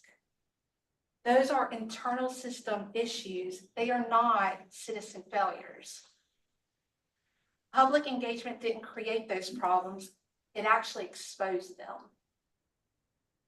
I want to acknowledge something from the January 19th Bridge Report, where the city manager referenced the book Performative Outrage, and he quoted Dr. Martin Luther King Jr., which was the moral arc of the universe is long, but it bends toward justice. And I agree, that is a powerful quote. But Dr. King's message was never about waiting quietly for justice to arrive on its own timeline. It was about confronting systems that weren't working and demanding accountability in real time. Justice does not bend on its own. It bends because people ask hard questions, leaders respond transparently, and systems are corrected when they fail. That distinction matters right now. It mattered last week. It mattered last month. What concerns me the most is not the idea of moderating comments. It's the framing of public dialogue as a liability instead of responsibility. When engagement becomes difficult, the solution is not to limit access. It's to strengthen the processes and capacity that support it. Now, we already have a social media policy that I agree with Josh that says that, it needs to be updated, or at least looked at and refreshed. And we already have a public information officer. And the city is hiring, or maybe has already hired, a records manager to handle FOIA. Those roles exist so leadership is supported, not shielded. You cannot solve a capacity problem with just bodies. True staffing is measured by capability and commitment. If systems are not functioning, adding positions or cutting off public dialogue doesn't fix the root issue. It's not going to fix it. It just shifts the pressure somewhere else. And respectfully, this is not happening in a vacuum. Over the past year, the city has experienced significant turnover in key leadership roles directly tied to the very projects and communication challenges residents are now being asked to absorb. In December, during the rollout of major downtown stormwater work, the city's capital improvements program director resigned after just a year on the job. That departure came shortly after the deputy city manager, who oversaw capital projects and a FOIA breach internal investigation, also left. These were not support roles on the sidelines. These were core leadership roles. They were central to planning, execution, and public coordination for projects that directly impact downtown businesses and residents. When senior project leadership changes midstream, when responsibilities shift and institutional knowledge walks out the door, communication breakdowns are not surprising. They are predictable. And when those internal strains surface publicly, the answer cannot be to narrow public access or manage perception. It has to be to stabilize systems, clarify roles, and communicate more clearly, not less. Just today, residents saw multiple official updates. One correcting earlier statements about who is managing which drainage project, another revising the planned reopening of Bay and Charles Street due to asphalt supply and weather conditions. And I appreciate those updates. But they also illustrate the point. When information changes repeatedly or requires clarification after the fact, public questions are not a problem. They are a rational response. Engagement did not create the confusion. It revealed it. Last year, there was a serious FOIA breach involving sensitive records. We were told an outside investigation would be conducted at arm's length.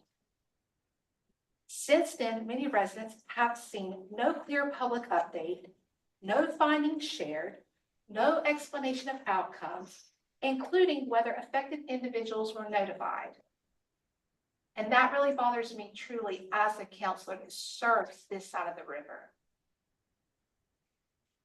So respectfully, I'm asking this council to request and share a clear public timeline and status update on that very investigation, what has been completed and what remains outstanding.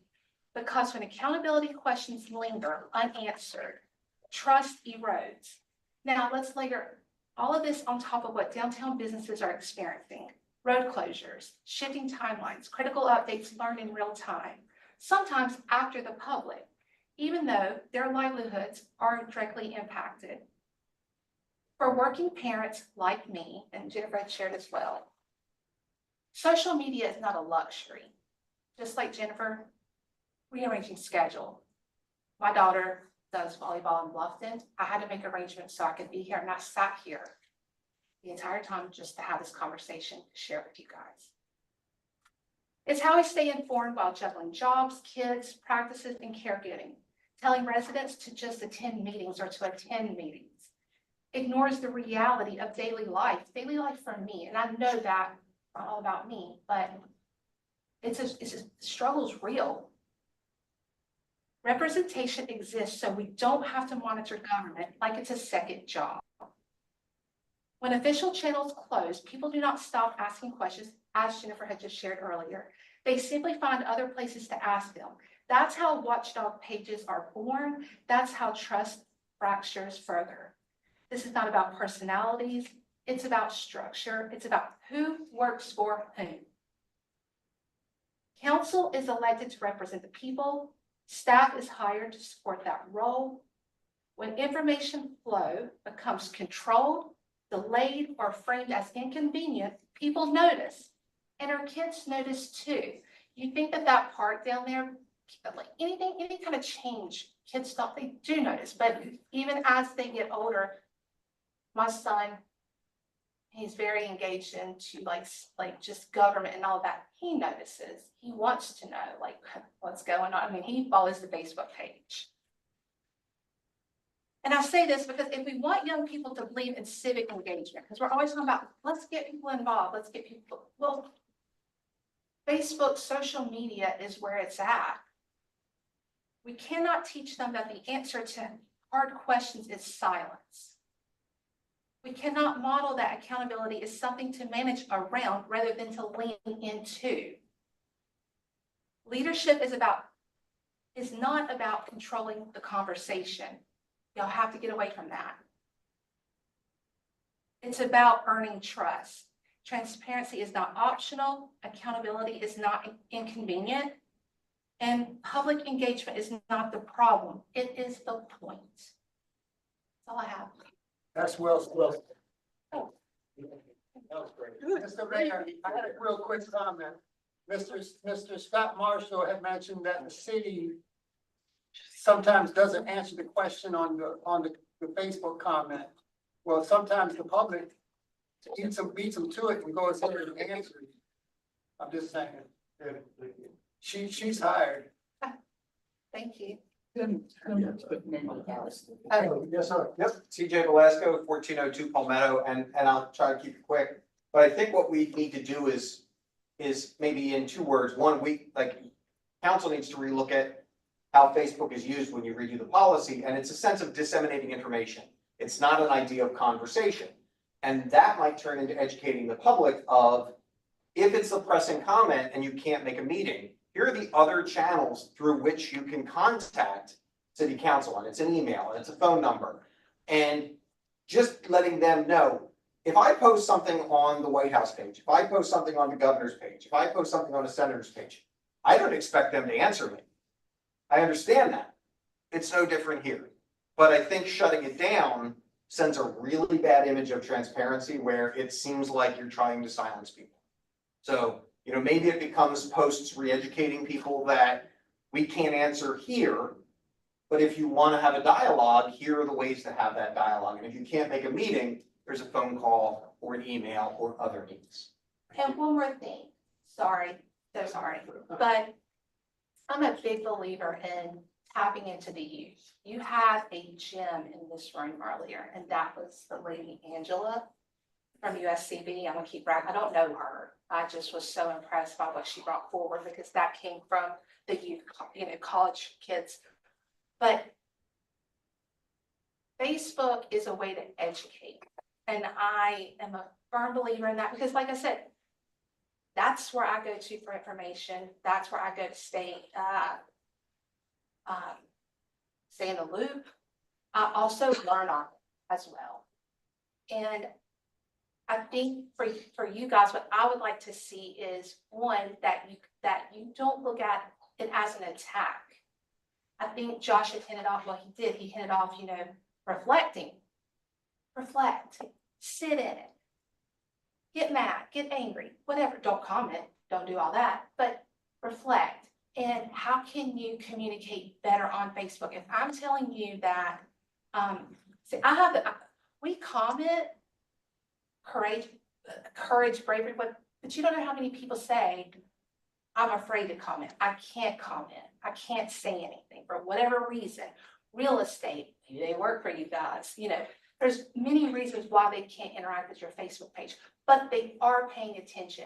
And I don't have a business downtown, but I'm friends with a lot of people downtown, and they want to feel like you are in the trenches with them, and you can do that through your social media. And I know you've had a bad experience, but it's heaven for a lot of people. Okay. It's an outlet for them. It is an outlet, but like I said, I find out a lot. But events, well, I mean, the thing is events, I try to go on your website. Trying to put pieces, trying to educate myself. Trying to understand. There's this one part, I don't know, it's where you got all your like all your projects, right? It is the most unfriendly website. It's hard to use. And I'm in education. Like I have technology tossed at me from every direction. I feel like it's outdated in my own opinion. I don't know if that's accurate or not, but I feel like it is. You'd be better off uploading it to like a Google Drive and sharing it out that way. I don't know. But Facebook is a quick way to communicate with people. I just need for you guys versus turning off no comments or hiring someone else. You don't need another person. Just need to do your jobs. Tell your people that work for you, do your job, stay in your lane, do what you were hired to do. I worked for someone not long ago. This was after the Tesla guy. What's his name? Elon. You remember when Elon sent out that message about tell me 5 things, whatever that you do during your day, or he sent it out during the Doge thing, right? Do that to your people. My boss did that to me. And the purpose of it was to see if I'm out of my lane, if I'm doing my job, what's expected of me. I think you guys need to go back to the drawing board and make sure that everybody knows what their job is and are they doing it. And then the people that maybe that you hired, Scott, you've probably already done this, forgive me, but I know that I need my principal to remind the staff, this is your job, because if not, they will quickly swing into my lane and it creates me more problems as a counselor. So that's all I have. Sorry. I really thank you all for allowing me to talk because I've been waiting to get in front of y'all all day. Anyone else? Okay. Hi, it's Peggy again. Thank you for all the comments. It's been very interesting to me. Because I get a lot of comments, as you know, from many people that don't necessarily come and talk to all the people sitting around the table tonight. And I always try to bring those forward. But I think it's important to have as many ways as we can to communicate. And I'm not a big Facebook user myself, but I know that's a very important avenue for many. And I think, as the lady said, that people need to be heard. And as Josh said, the city, granted, needs to maybe update their social media policy, but I would encourage the city to do what a lot of the state agencies here in South Carolina have done. They have hired a social media person to be the social media person. They monitor the Facebook page and they put stuff out, they monitor the comments, et cetera, et cetera. You can also educate the public that maybe not every comment's going to be addressed, and that's great. But again, you have to educate.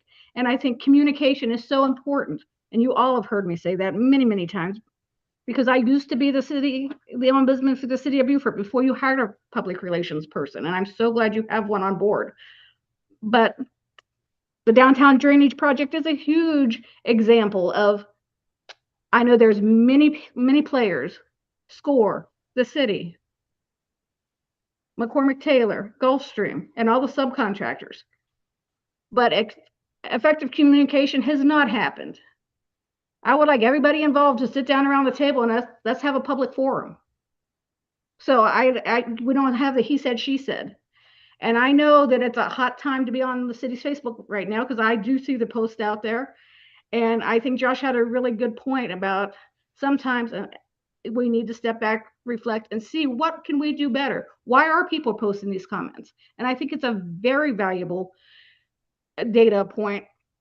Granted, there are some irrelevant comments out there that are just unrelated to the city or whatever. But I do think you would lose a lot of good informational data that you ought to take to heart.